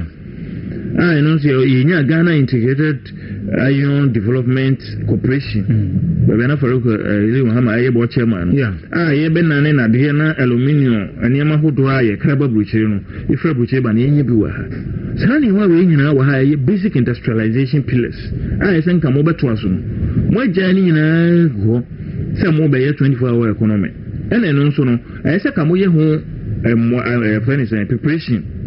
so I can see and can say can say be free SHS 2017 I buy any I want to analysis and say free SHS cost and say because it's petroleum revenue ye free ha but some from Dr. Kuto say 280 no start years calculation yes 2012 yen na na wo nti buy na na the first year because you book content says can say because where the regusi down ko can say because to 4 billion na leader of government business I can so be can say nya ban sika na de be na ya man 100 million budget the bit my idea $4 billion and very sad only 100 million equal to I can say productivity I must move be creative stimulated through the 24-hour economy first year and see one of another second year and so they be complete framework no it move every year and krata some every year they never take it off no na mo say it companies and bit ma stimulate omo amo metimi ay production amo metimi afa Ghana mabunu amo manya adwuma ya amo achieve mo manifesto promise me mark aban na ade am ka so mo dey best spread productivity create sustainable jobs no and only one of the indicators am dey be it is only start here I cannot give you a pass mark I see we are not to nchanya omo let's say 10 major interventions almost mo dey create adwuma Ghana mabunu your Magric economic transformation projects and Kukonkitan yes and we say mutual escape 1.5 billion and a 2 Busa say and then mutual ya beka 2 days I may ready budget na president Mahama echi akoko keto ba ku share box mko Elizabethin wo ko asa say launching Kukonkitan because na say mo kan budget mutimi kan say o ma yi en kuko say na Ghana mabunu enya say bu kan say obaye Kukonkitan one kan say first year nan kan ho na second year na third year na be start it is a me assess based on the juma aka so be create Ghana mabunu turun Kukonkitan I wanna what fail o kan say obe set up women development bank na abua ma adwa disem am omanya capital asho akoya dwuma instead of minimum 400 million Ghana cedis basic capital requirement to start a universal bank like women's development bank 56 million am allocate here 56 million okra ansanya den anko and feasibility studies ni ground work ra mo de aye mo se mo be training Ghana mabunu 1 million in 1 million codes program na kesa abefo computer ne ma abayanya suehuna mabunu no manya tete no matimi ade ayadwuma awa manona ne ba bia na adwuma sema ha Ghana fuyi yatimi anya ho adro yemusa se wo chiche 1 million no manfie na ya who probate aye be 250,000 every year nipa 1,000 kura went me antete o ma adom say nipa 1,000 say na training o codes program no na akande say na mo de amom so mo first start emi o mo starters mpo say ya training o digital entrepreneurs mpo and I say codes and I say software developers and I say data entry clerks or whatever IT skill mo de mo and also amaso mo be apprenticeship program and also so national youth authority 300 million mutual to on scale ko just about 30 million went me antete mabunu bia say de ba ya tinika ye fu ane de o makade amom de startup pack ase o mo nsa ni so mo ko start why ye fu timi bodwa na da ko no ma ye 15,000 ma ado 15,000 trained youth na ye de electricians akade capital for akade various artisans obia je na akade no de start adwuma apprenticeship ya mutu ba bia na mo we adwuma wura and also 100 million mutu ya no mo be 20 million pene ko and also mo ntimi anye eti mabunu juma bebre amoka se mo be nyina no mo ntimi anye sa antete ya nti ya de na se ye be makewa asa ko ka se dollar no echo for my and only any foundation but Dawuro say dollar echo for na say one to contractor for ka mo be nyesika edi aye adwuma ana say o mo be fa libra for ama mo nso nye adwuma nyu obi akoto ma me no to makola na so kan hye ne ma no okudwom na se nto ne nema efa so be na wo so 13.8 billion say mo dey big push Dawuro busa say 13.8 billion na mo dey share mo budget mo emu sen na ko fon ekoye adwuma contract mu tua ne ka ye my poma the wolf and contract on road because of pressure na wo so na so kra no mo ba ne 75% of the road December na road minister abe propaganda say o mo tua contractors ka say ye 1 city say ye 2 city say ye 3 city yenim we share contractor be o so no do nim contractor ko ye tua ne ka asem non craba pasma adunum ba ko ye ni ora kofi ofosun kansa na edin komo no bi o se me ba be light so na nkrofo nya kanea da ye 24 ko ba ye na fi no watum implements o be de no abeti ayi so David izi sana o kan no heavy do choba na we ase hey enti sanka bobe yese anyime no so ni pass alliance e be difufu a heavy do se mapon there be but demand ni wo no mo a ni pa na den wapon kofie the 24-hour economy you can say nye policy but demand driven yes e be twenya hwe baby bi fiako but ye hwe NPP in opposition first year second year when we were so we so hwe NPP o de o NPP in opposition and Mampene Kufado and some NPP opposition o be ka say saying no say NPP in opposition we no ade ba ko amede be bo yempanifo na ba so pa ni say usually no your opposition ya ka say bia 2 years to the next election ya primaries it we no ke betna ho popin be 2026 late nanka ya eden aye primaries so say ke bia ke no na ke party ni jato o wanka akabati ne be because NPP for sabi obia ye na ho so ye Kwaku Anansi obia ye na ho so ye lawyer obia ye na ho so onimde obia ye na ho so ye general secretary kan no so be kan bi obia ye na ho so regional chairman kan no so be kan bi that is the make and the DNA of your party kabi ma min kabi obia fi say so timi chairman bi untimi kan obi nche na mu medu ba bia ya na ye ma ne bro so nti say wo party a o members ne tesa na say we proactive as a leader na hu akwanya of so dey manage sa dey nti e me that one of the best decisions the party has taken in recent times and it's about to year ye beto no na otwe mensa entamu na ye dey bantem because how one year ye be fie person ye to mane ye hu ni mama ye shi fight for primaries. I mean, our party is a competitive one. Kakra ye hu in the Fourth Republic from 92 adubu ahen edi first. Ema Jenny serve di second mark for third. Up to 96 Kufu free third ebedi first. Ema Eko 98 I was winning I would buy 2000 and say me post 296 video but be here on Facebook they be competitive so what I say Kufu no anka na contest JHMs are contesting twice both 96 and 98 but difference is that time na media platforms run no so say then obitimi so TikTok etwa no obi ko Facebook live oba kan do pe bia na ntisa nti oba ba TV so na gizo onya GBC nti that time ni pa na no yakora di fear na no de ti yizo 3 ye ni ebie ata na nye common sa ata we na mo de fu ni sa e bai so what I say e pa na ni pa do sen pu no fu ni pa fu pu na ne obi sa ata no onya radio keto bia ba ti shema okwo fu ma na utie o GBC and okwa na MPP no ya be kwa Colombia sana wonya campaign kura na yabo because that time Papa Ajiaboso PNDC area NDC so what I say that is one of the major difference and even from Kufuor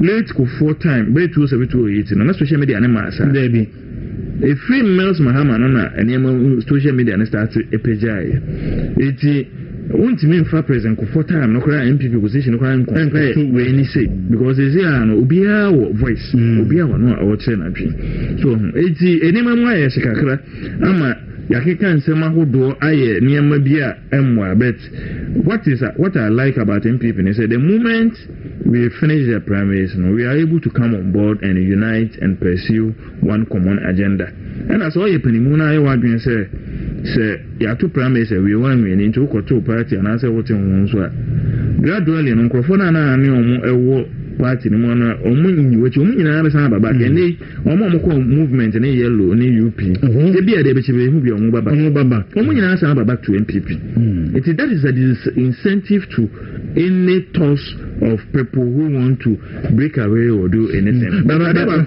yanya de enso any the management of the party at the national level. But because the challenge with Niawo Council said, also initially a CGH minister no more commit to money but no case being produce evidence because no and then so the disadvantage they say in someone air cost in a and this is also keep receipt. You be party the back but because Kofi said in the next election.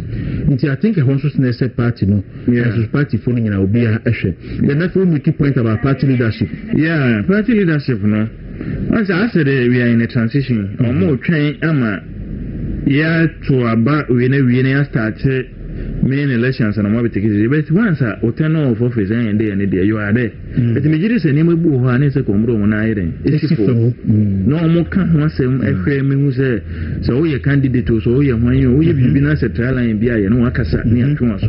Because party for bebre yakika nsem aye nima bia M1 ade. Yes. Action say komu take no. O man take. O majai say see no MPP national executives and even raging to some extent. They are not the most popular politicians in the country now because party for the baby free say omaja ama nyama bebre aide atu chima oma ye unpopular me gidi say hono na yenya some weakness because e bia omadwen yom say omo hwa me ato aba na wie because all the idea because kwa yes ye to aba wie yes ye to aba wie but the party is also I also suspect say who say anka look the me can say honorable Alanche Martin one pay Alanche Martin sem kra no a Alanche Martin wasn't as destructive as sending any penny be and I'm going to Japan because once you to aba wie Alanche Martin will go quiet for a while.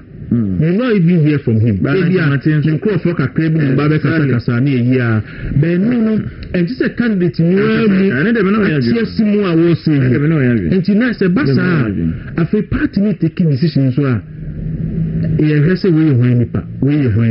Na ma de na Kwaku again. But if you are in terms of our kind, and could be a beautiful sir. So because Nippon. So my attitude and transfers the bro party ni so like as one license on the they be ultimate I can't answer so when I me say e hono na me for to party leadership kakra so and we have a lot to learn from anytime be your power be na complacency about running of the party so we give too much powers to certain people it was a fairness near the bedded in a but we have a power who say a parliamentary election, sorry, about opposition. Your co-primaries, I won't be one person for Abon Cochene them, and yet Yanka say will be a majority leader, and I say Parliament MP Cocos almost say a person maintain anyway. Into me, so MP, so you are you don't need protection. But see, it also comes back to the party's strength. Yeah. Because look, the Mahama Wabem, or or no beka o min ko tetem be nie me ko sunya say unya tetem no be it has taken the NDC party the national chairman and general secretary to come out boldly and tell him in the public say there will be no tetem in the NPP so why can't NPP do same something I make one thing I make for true leadership no say they have not been forthright on certain things and it's general. Yes, across any issues. Say tetem sem but and some can you be near maybe any the American crown. We national chairman, we national general secretary, we regional chairman. Aid to Dr. Bawumia, Sansu, deputy spokesperson at Dima, Dr. Alaji Mahmoud Bawumia, Payment, and AD and Komokovi. Good morning. Morning, Boko, dear. Nyamiadom, you go soon, Kakanka. Erenyanko Ponce. Na campaign the question. So far, dear, sir, you go so. Okay. Yes, Bibia Kakanka, Omo, northern region. Okay. Nyamiadoma weekend, na yes, shall say, or Santimantem. Okay, let me say, Obira Santimantem when new. I said the date I have is 16th. 16th. Okay. So and on the 13th. I got 3 days. Yeah, and you know. Okay. So that's the date I have. See, I'm sure preliminary works near my. I'm not with them. Okay. So no, can't cry. And so media rounds. Yes, I support it. And Omuna air rounds and yet joining no be stay behind to focus on other aspect of the any me ko yidie me is attacks are ban so from all angles I think say Emma esi ahene fo no hu say esi ebo Ira Mahmoud Miaho bai Oshe enran semo a Ira from Pomboaten ko kan before say ebedu ho no me say my a mental picture of what is happening because yet here the being crofo fraying we mushishomo ain't mu sure say ba umi betimi winning campaign so modie mona mo manage campaign mona post mo internal post ni ade nyina mu hu. Do you think said Dr. Bawumia ebetimi win the next election? Oh, me wojidi pa say Ira Mahmoud Bawumia ebe win elections. Na on say elections ya ekoi yani esi ahenefo na edi nkomo na ohwe outside of the polls kra na yani nipa bebre edi nkomo no kwasam ne say it's a difficult election but the who ne say eye esi ahenefo no ye very clear in their mind say Ira Mahmoud Bawumia ni nipa say a tiny chi na oye adwuma seni omoye ma Ira Kufuor seni omoye ma Ira Ekufuor ado no so omoye bi nso adema Ira Mahmoud Bawumia enti gidie no e wo soro I think say ana enipa bebre no enkom hye ne niam ne bia omotete no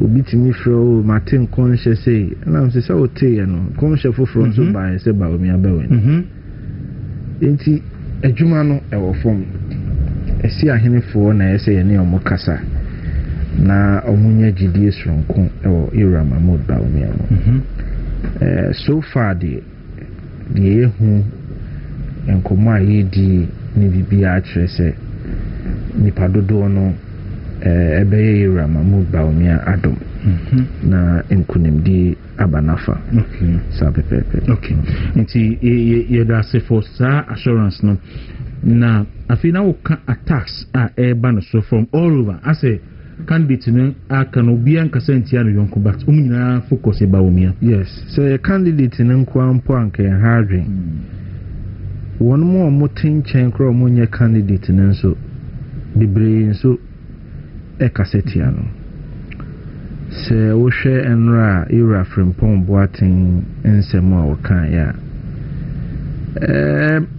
unim Dawuro problema MPP ye face pa ne se ayese nipa omopese omobeye omampanyin no edoso dodo ena enipa ni bia omo ni free se 1992 ye te party no no omo wo ho no ehin na Bawumia ni free ba ya waba bi san ye ho se nra utie Frimpong Boatin interview ni ye pa yes oka niema bia se wo de kwa adwendwene mu a ema wo hu se papa no odi yawo na yawo a odi woni mu ni nyina ne se wa meyo mampe because enra ne nkasa yi mu no asamba ko a oka ye ne se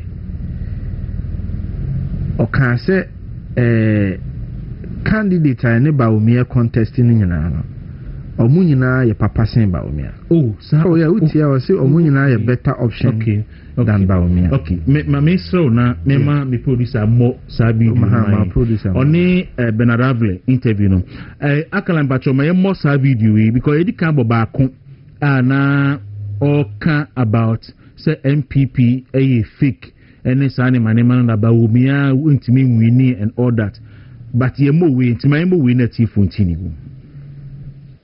Any other person will have a better chance. Are you serious? Yes. Any other than Bawumia? Yes.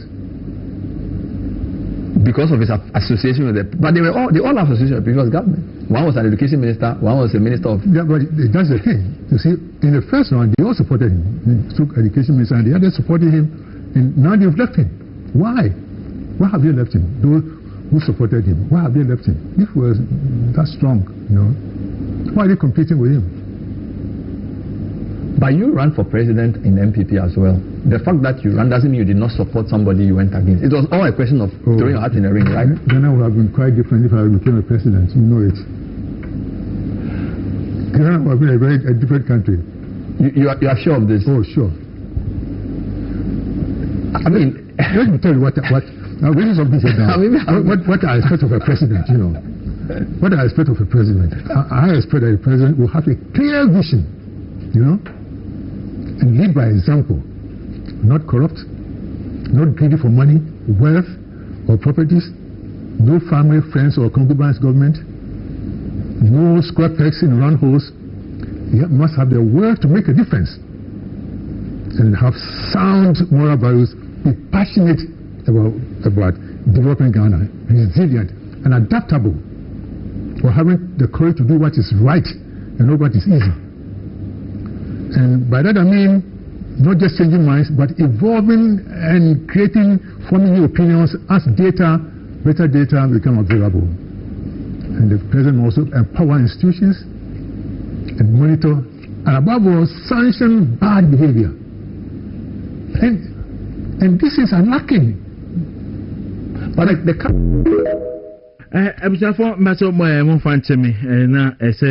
so this is the video. Gobi. So until we see and some of Papa Nekana say ono na nke beye o mampani a nka Ghana beye better place. Okay.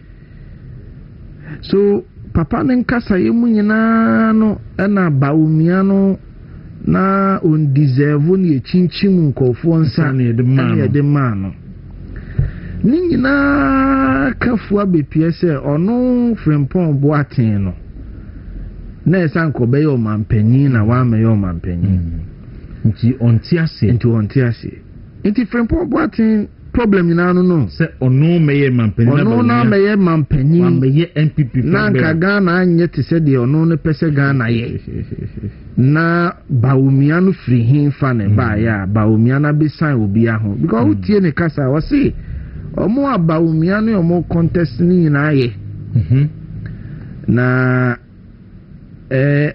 obechusu omo over baumia and journalists ni busa say are you serious because as some no kind of can twetwen journalist na so and I say yes and I say na sa wo kobi ba wo kobi no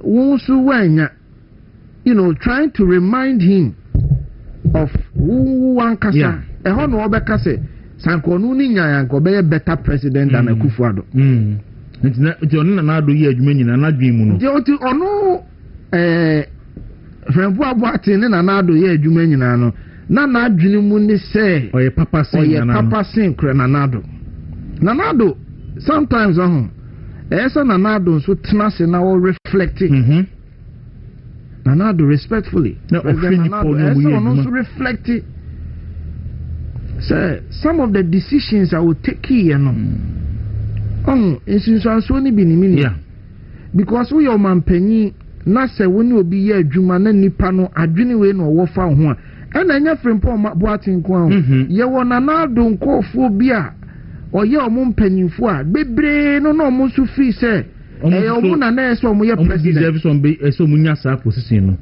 enti se on reshuffle eso mfaso ni bi ni yes reshuffle eso mfaso ni bi ni because anipa we na oni omo take cabinet but omo free say omo ye better than you but they were left for so many years look that Romi de be me kan me say yera baumia onna ne nyame ase baumia onna ne nyame ase se nkunimdi ano ohwehwe ne nsankan according to I am telling you say anka Bawumia's government will be so difficult because people like Frimpong Boaten would have come for position. Yes, so simple people like Ajinsem would have come for position. Yes, a lot of people Stika would have come for position. Amewo would have come for position. All of these people, yet na omadwini omo fa wo ho ne say won sem fata say obetena ba bia wote as a president. Nti Bawumia baby awu bia no danyame ase na mama Esther kan ne say to da bi wo anyame o ye wo yi a o de ukosie ansa nyame de wo sie ansa because no atamfo dɔɔso too much na wɔn mo pɛ wo ahwease no mo dɔɔso dodo look Sabawumia weniya anka a lot of people will be clamoring for positions. Former CEOs, former ministers, and komube pese Bawumia be ma omayeden asa atoaso. And ombe ebi kra be feel baby omo na koji post for pro. Ankoro be mo nso. Ene. Ankoro be mo. Ene. Enti wutie frimpon boatin se mo awoka nyina. Na wutie other contestants ne nso nsɛm a ɔmo ka nyinaa na Bawumia ne baada bɛn na Bawumia ne baada bɛn na yɛte party ne na wɔ he yɛbɔ party ne ho ka na wɔ he ne nyinaa ka before sɛ wo nsɛm fata because 1992 yɛte party na ne hobi last month say boy bi actual social media young boy be 25 years say and then na 1992 for no kwankoto abe omo ayeti part no mo no omo kwankoto election aye be ko nyame ya aduma 2028 no data aba out e kire say owo no mo anyame ya aduma 2028 omo beto aba Dawuro they are 44 years and below 70% here 44 years and below in 2028 yes now 44 years and below no 1992 no way amuni ho bebre mpo ne enwo dabi omo ayawo omo mpo no they were very young so the question eyese ubusa ho ne say MPP 1992 for no omo na ekoto aba omo 1992 yete party no na ekoto aba dabi enyomo in fact Gen Z's ne Gen Alpha ni millennials na omo koto abadodo masa they don't care about 1992 debi they don't care about when Jerry Rawlings tokwa ne kun yo they omo care about ne ye ene omo city because Gen Z for ya working usia emu 10 bia na bi so Professor Frimpong Boateng they don't even know him no omo kra no bebre they can't even tell you anything about Jerry Rawlings they don't. They can't even tell you anything that happened between Jerry Rawlings and NPP. They don't know.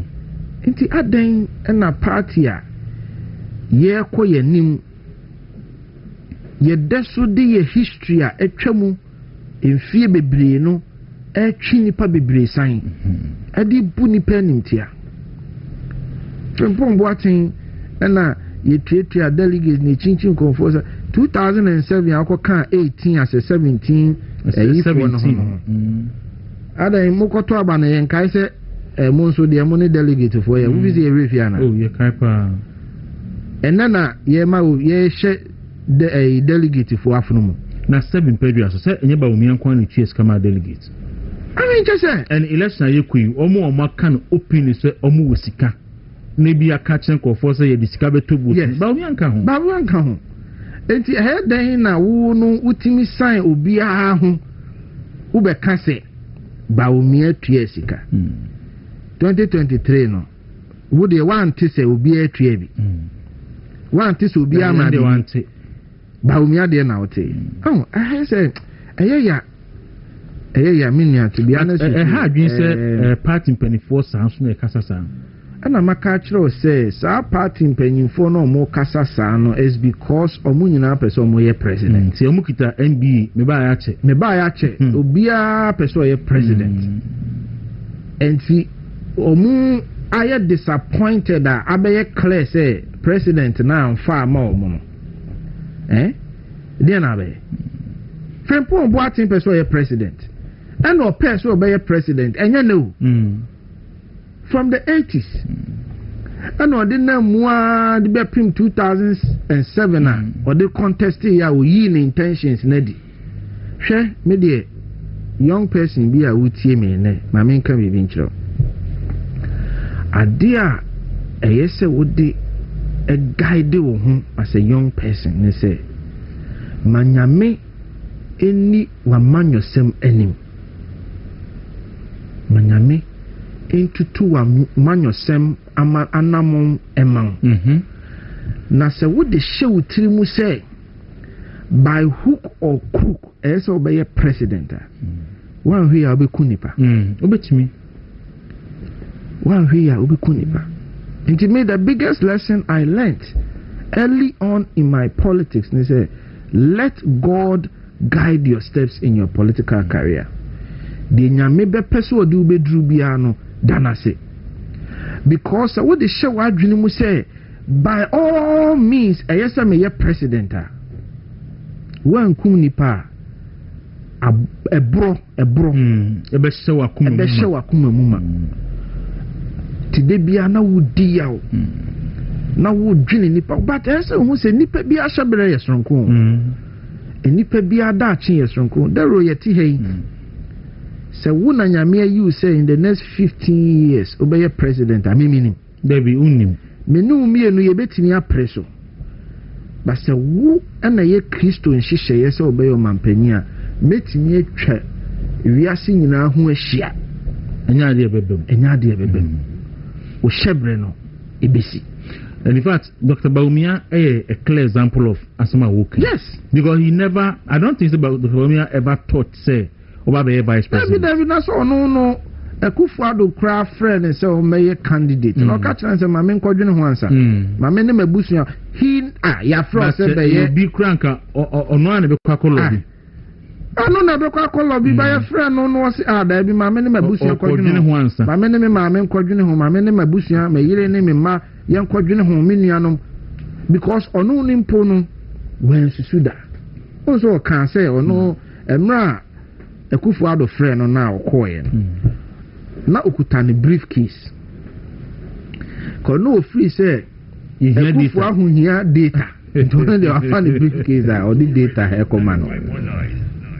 Ukudru ha Kufuado nini di nkomwa be 1 hour owie no say oh sorry akono so dabi tenase me sa no de yemi ba o me ofre me ni koye oni mi di nkomo be 1 hour me tenase ya me kono so dabi tenase enye nkomo we ti na me frɛ o se be so me sa pepepe nti o sorry say wo kono e na Kufuado se dabi tenase enye o data ho nkomo e na me ne obedi na me pese obeye me boafo wana nwini da saa na nyame ye ne niema saa na nyame hihye ne niema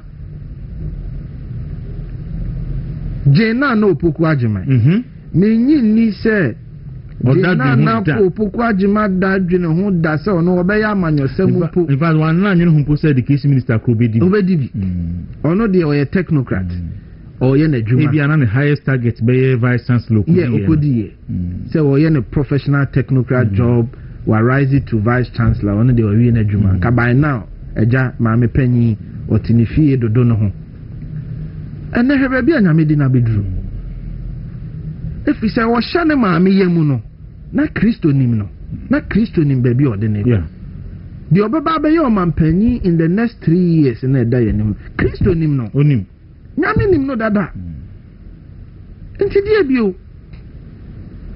minia ode yen koya sem so enti very important because enipa nyina timi hunu ni say ya anka desperation bebrebe ni nema nyina no anka mansa unbridled. You see, as any young person you must be very careful of unbridled ambition and iswade hunu ne dayeso a unni hu tumi unbridled ambition. But now then as MPP mu bia person di president. Obia presidential material. Nyansa boafo party obia ni nyansa.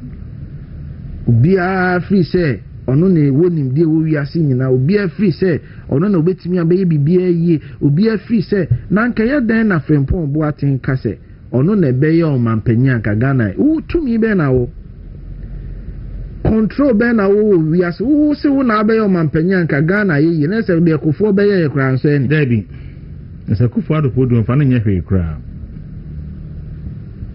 It's unfortunate. Now obi ti say ye papa MP o Asante Atim Central ora Kwaku Asante Boati na ti nsemu a na o ka Baumia e donko or you see me say hey so be our do party nim as running mate and vice president for 16 years at the highest level.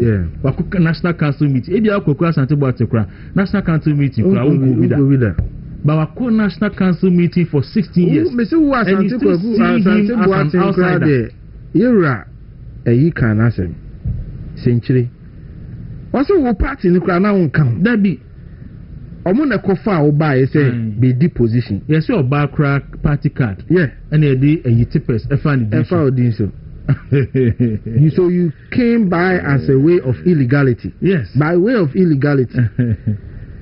Oh, timi ni amede afutu a se na medical aka no. Babunu bia opese oye politics. Manyame tutu anamonyi. Manyame the bearer of your steps. Because a woman who nim de na usu ehunu ye the steps mawa. One here we train particular the apetumi. But the doc etisan simiya. I am not feeling saying. Oh no. Me in fact sometimes I na me catch and say papa chilewa dwen onema ni bi wa kan bi chiro mo. But no emphasize no. No. Die esine ni so a wo ye no. Eno no wo ye. Bibia ni ho a efesi no. Se wo pe nipa nyame amano nimdie mu hunumu asetena mu hunumu untimi nyi Ira Mahmood ba o mi enfri ho I know that you can't take it away. Oh the akosi hano no why na adwen say 276 constituencies no only delegates nyina be kasa no I don't know because as a political aide to Dr. Bawumiano, sometimes some of us feel say there some of the issues are or responding in equal measure. But you see, enipa bia ni suni ne ban. Enipa bia no ni equal measure no or react in. On say obi wo ha ni equal measure ne say o kan obeka bia cho. Obi wo so a ni equal measure ne say wo na wo gotamu a.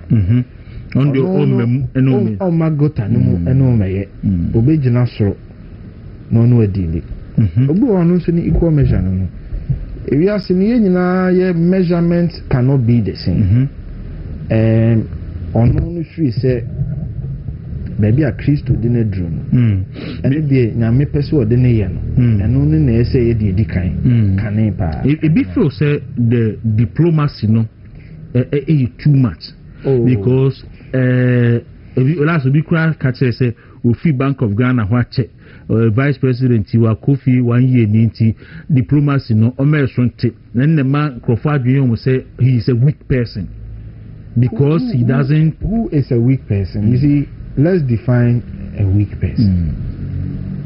You can't say be a weaker.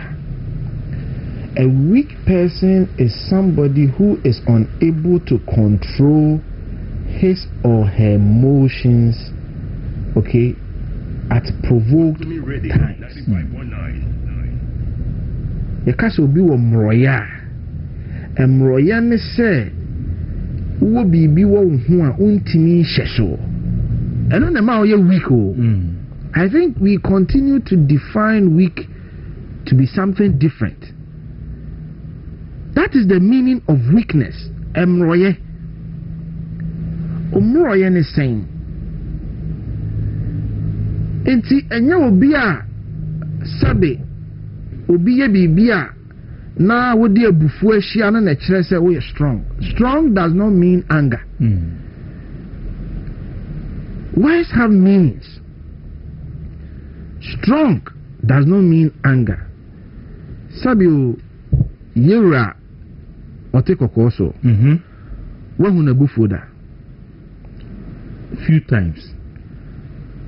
But na bufu a uhu ne say. Nana abufu a ubese wahu no. And say firm in reasoning. Firmness. Entinya nana abufu na hu yo. The firmness of him. Ne boase twa wo asem bi mu no eno na hu nya bufu enti ohini bia ye bibi no wa se children se aka chiro say ade we me masanteme mu yenye Wuntumi Radio 95.1. Yura Mahmoud Bawumia, he's cast in the same mood. He is firm in his thinking and he's firm in his posturing. Adewe menye, adewe say. Adena esa uye dede tiantia nipa kansan ya kase uye strong. I don't think so. I don't think so. I see. But I think I do a video to us here. Any Kofi Tonto and AD and Kofi Tonto aid to Dr. Bawumia, political aid and a deputy spokesperson. Referee ni bra penini honorable referee na no I say yabuano. Edi so bra yabuano ama akuyano no yesiama. Okay, so no yesiama. All right. So I say me also know if you Western of Professor Frimpong Boateng if you Western of you misunderstand say the association with Western of as a party and in general at the same Diana why ama Western of NPP ho the contribution and the same and I need the answer obono home name me penny a year ire US or some country or so chiao na obo abasoni adwuma wo ye good communicator Professor Kingsley Nyako MP Prof good morning Prof acho me jiri so ho ye me saka nkraniti me ya me hwe na mai ho adwuma enti yedamase mo a mo hwe na mo ti gina so Dr. Bawumia ebo isia se officerum bedu anaka Ashanti region kwa na wako all the 16 regions me boa. Yes, no we Ashanti region. And na so me na make saka about 18 days. Yes. Na ye kwa koto sa abei. Yesi mu be wiabem. Ovi yesi mu be wiabem. Emma Krofobi krate anti-rigging squads anti-rigging committee say bibisa adenti na Dr. Bawumia fesu wiabem. Na nya de o see we abemu anso no ka say the last election was free and fair. Yes. Okay. Enti say osi obi be wi abemu a de di kan say so unya nyina so ana meboa. Enukre. Enyina so ne ba ko pa ne say ese abakosem bi wo ho a e kire say abato wiemu no esi ana ebi esi. In fact, that is the main basis. Yes. Because ukotu abana no ena ye wiemu a ena wo kase e kena nso ye betimi ayeden ewiem ana meboa. Yes.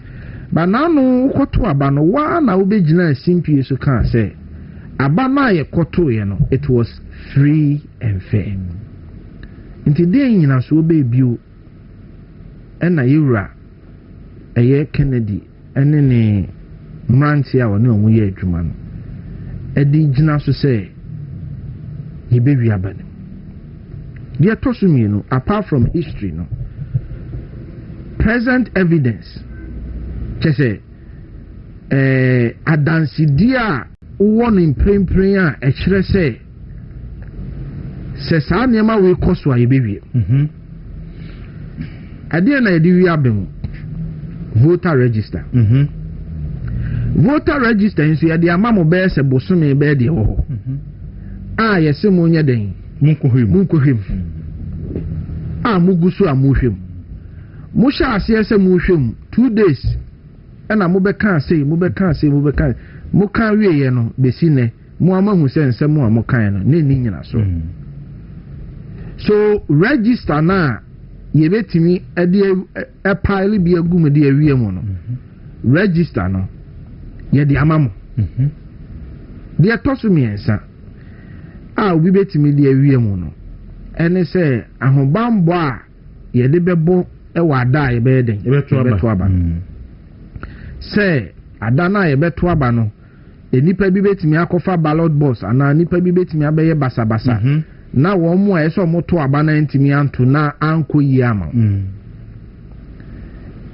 afei wasamo a wabeka ne se obi se or the 50 metro men ebeko each polling station now the yemfa polling station in minia yemfa no at the constituency level sɛ aba no yɛbɛto no nyinaa at the constituency level enti sɛ yɛbɛto no wɔ constituency level a na sɛ yɛwura Mahmood Bawumia sɛ at every polling station at the constituency level no or the 50 metro men ɛna bɛkɔ wobɛyɛ 50 times 276 say headquarters ampa na say 277 minia say 13,850 metro men nti je say Bawumia kopɛ enipa 13,000 enye nipa keke metro men omo ho odin 13,850 na obase sa 13,850 ni de omo nyina akɔ Ghana afane I mean how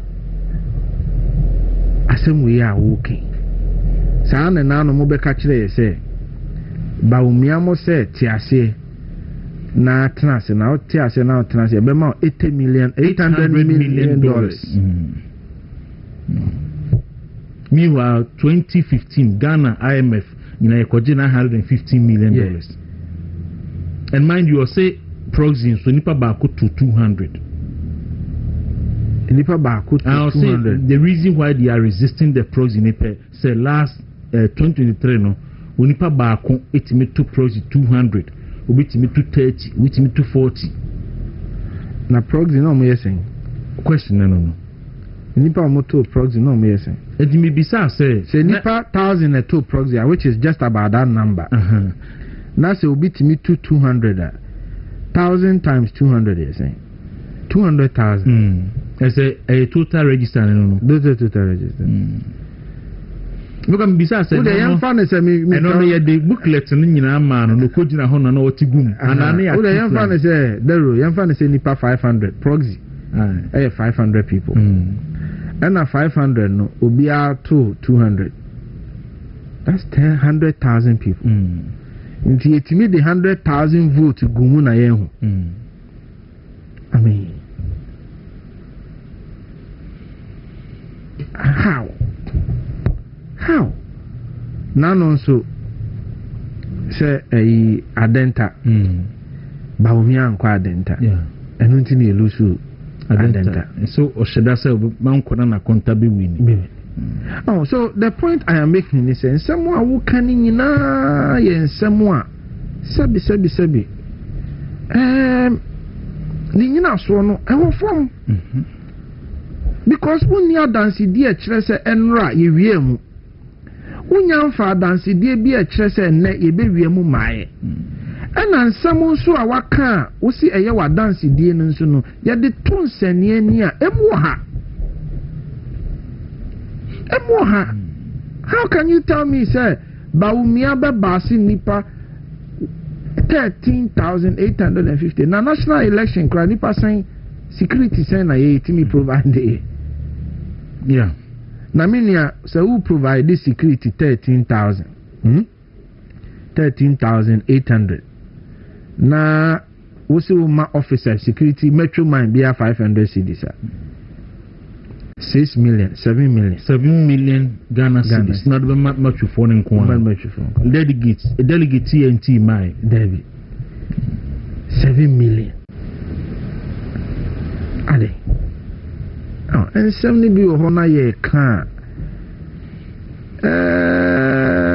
atwetwe so kakra to be honest with you atwetwe so I see Dr. Bawumia koi the message how they my delegate for no how are they buying the message well minia the tiene say and someone you Mahmood Bawumia kan ensemfo amiensa etifi asem no odi kan ebo nze yenuanu mu bi di kan kasa asa no kra be kasa tofa ni nyina ne se ensem bi wo ho a nipa bi aka pese o mu di gu era Mahmood Bawumia ho fin ena wa amfa zongo vote ama ena oye ceremony oye nkremoni ti na Ghana fo anto aba ena sane ma ni nyina nipa bi to mu bu chirechire mu ma enya mu nti ase mepese meba ho ansa na ewie yenkomwe ansa na ewie a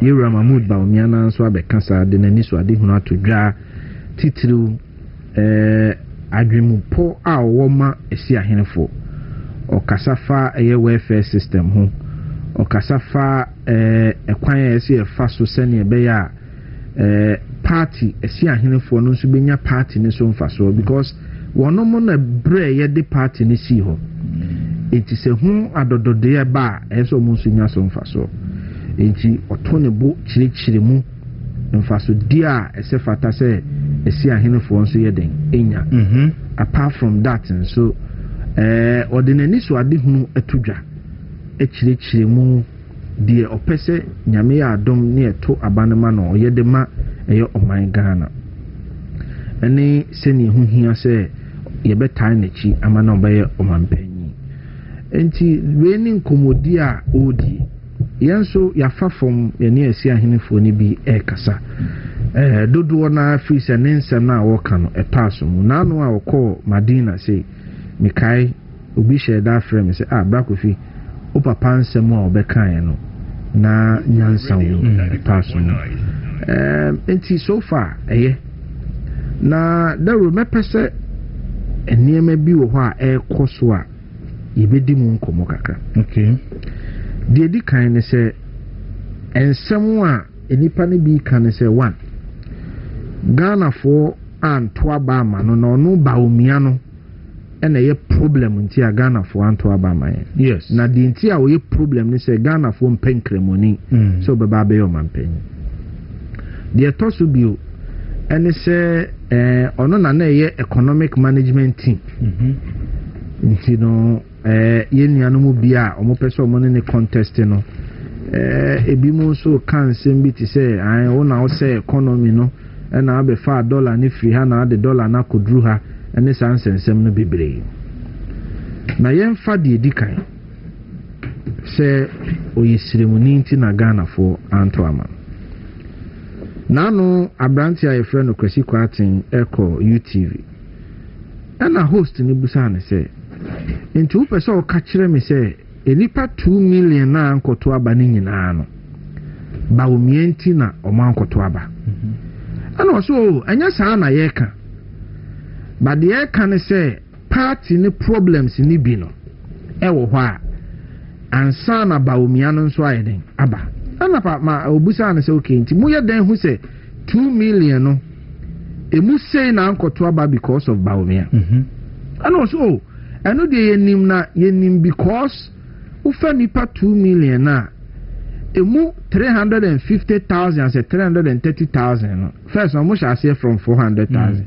is so much about 300 and something thousand na 300 and something thousand no o man koto aba because usha omokoto ma parliamentary candidate no so nipa 300,000 be to ma parliamentary candidate no but man to ama presidential candidate no enti eno na kire se na ye won kofu bi a na mo mpe presidential candidate ana me ka so okay ana ye mu nkonta mini asa wo fa 300,000 no out of 2 million na obu nkonta na ye wo hamu abupan dunu okay about 15%. So the question you ask yourself and say so enipa 2 million no emu 15% na anto aba because omo ye eba omienti na ne 85% no na aka no omo de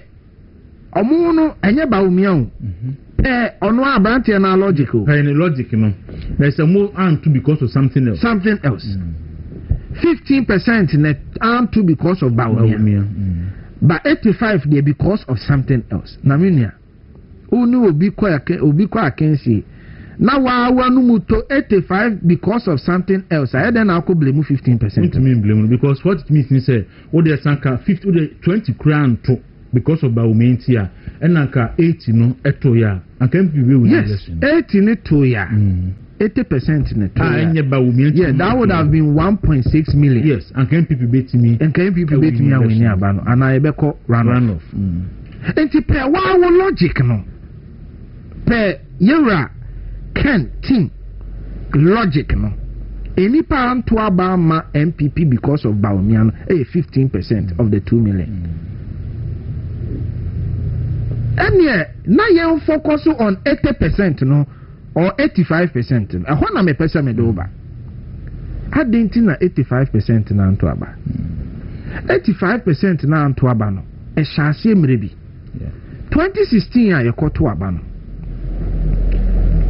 yɛnya 1 million votes difference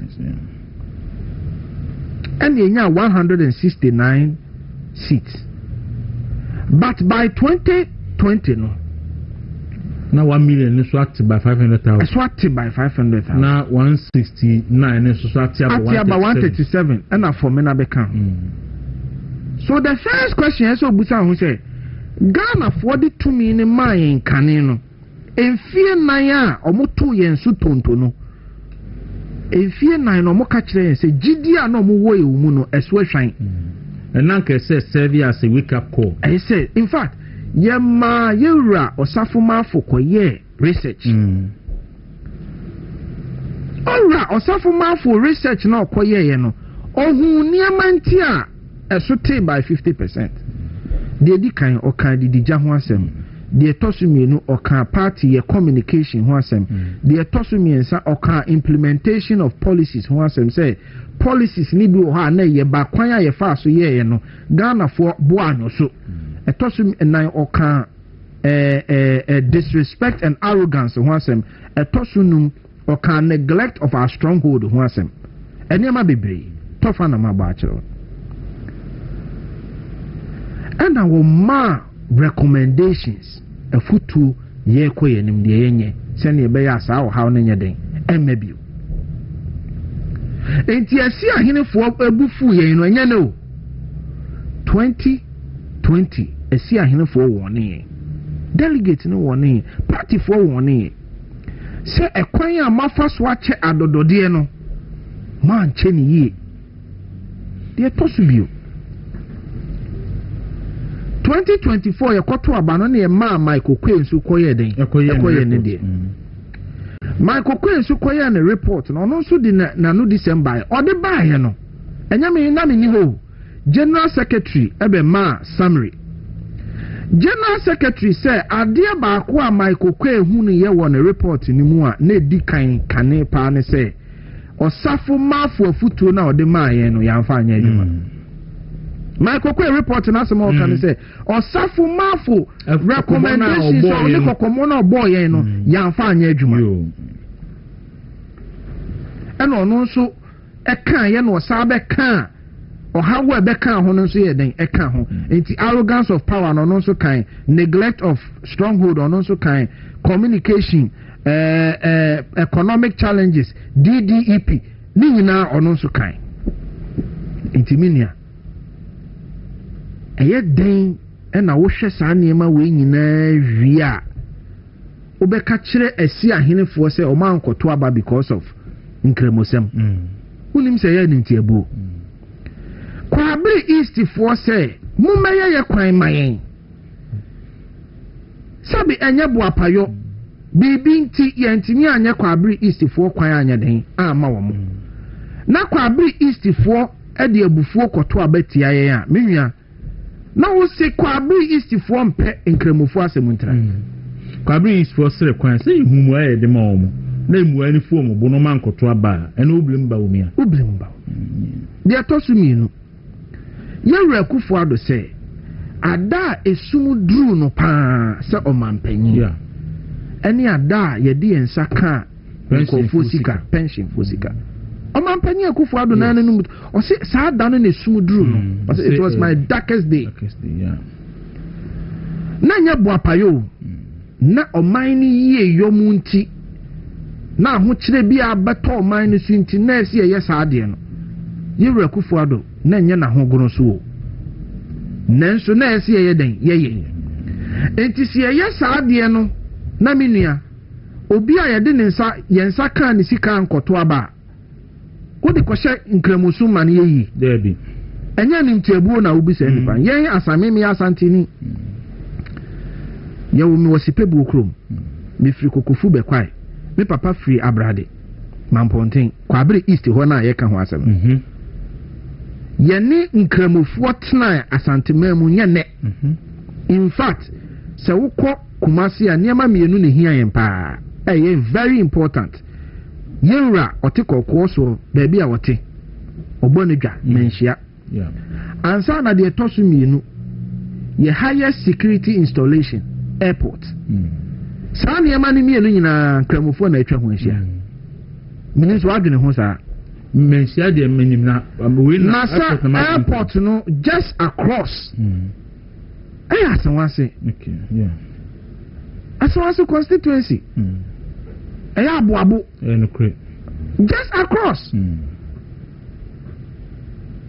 two highest or sensitive places in Ashanti region Menshia airport kramofo na atwa ho ahyia yɛni gidie wɔ mu anka ɛbɛn wɔn matena ho enti sɛ wayɛ adeɛ na sɛ mebu afu na mankɔto aba wo sɛ frɛ me sɛ meyɛ nipa bɔne ni asɛm a ɔmo ka kyerɛ asantefoɔ no campaign a ebi mu yɛ ne sɛ asantefoɔ mpɛ nkramofo asɛm na asantefoɔ ankɔto aba because ɔmo mpɛ kramoni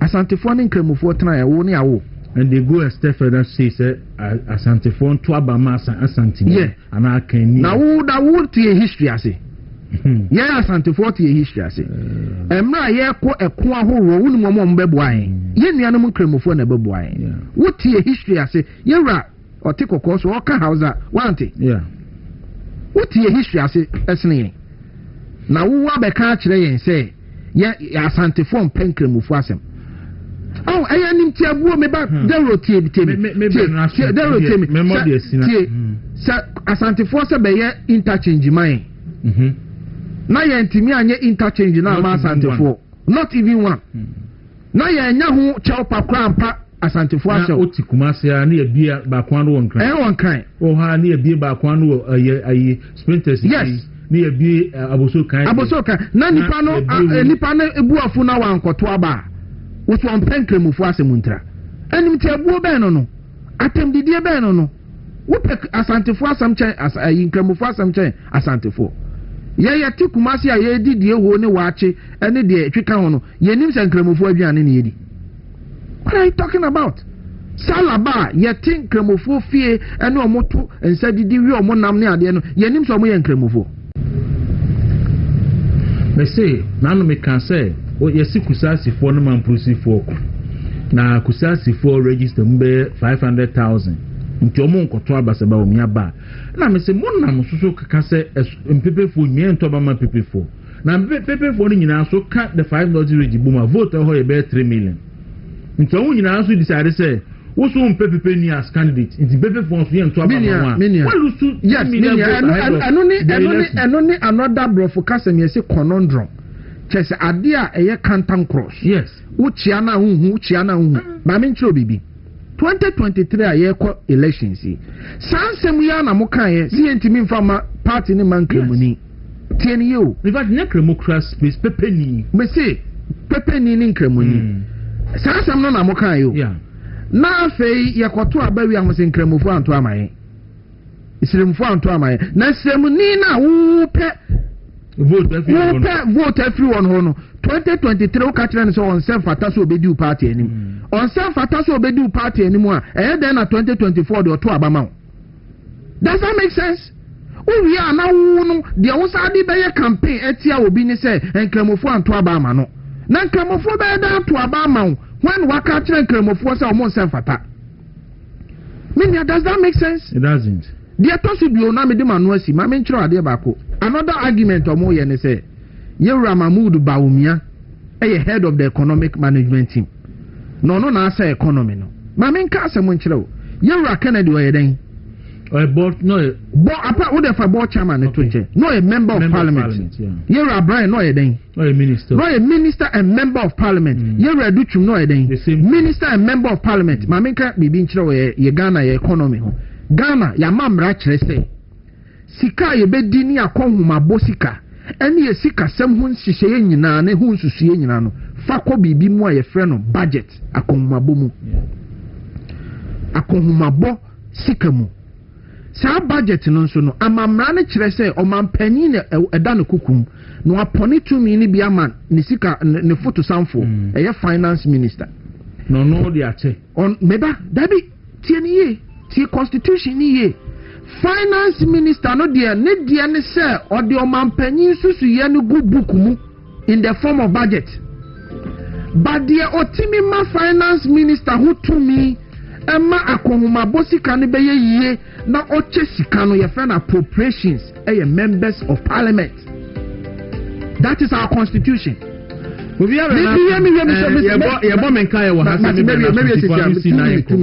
So members of parliament, members of parliament.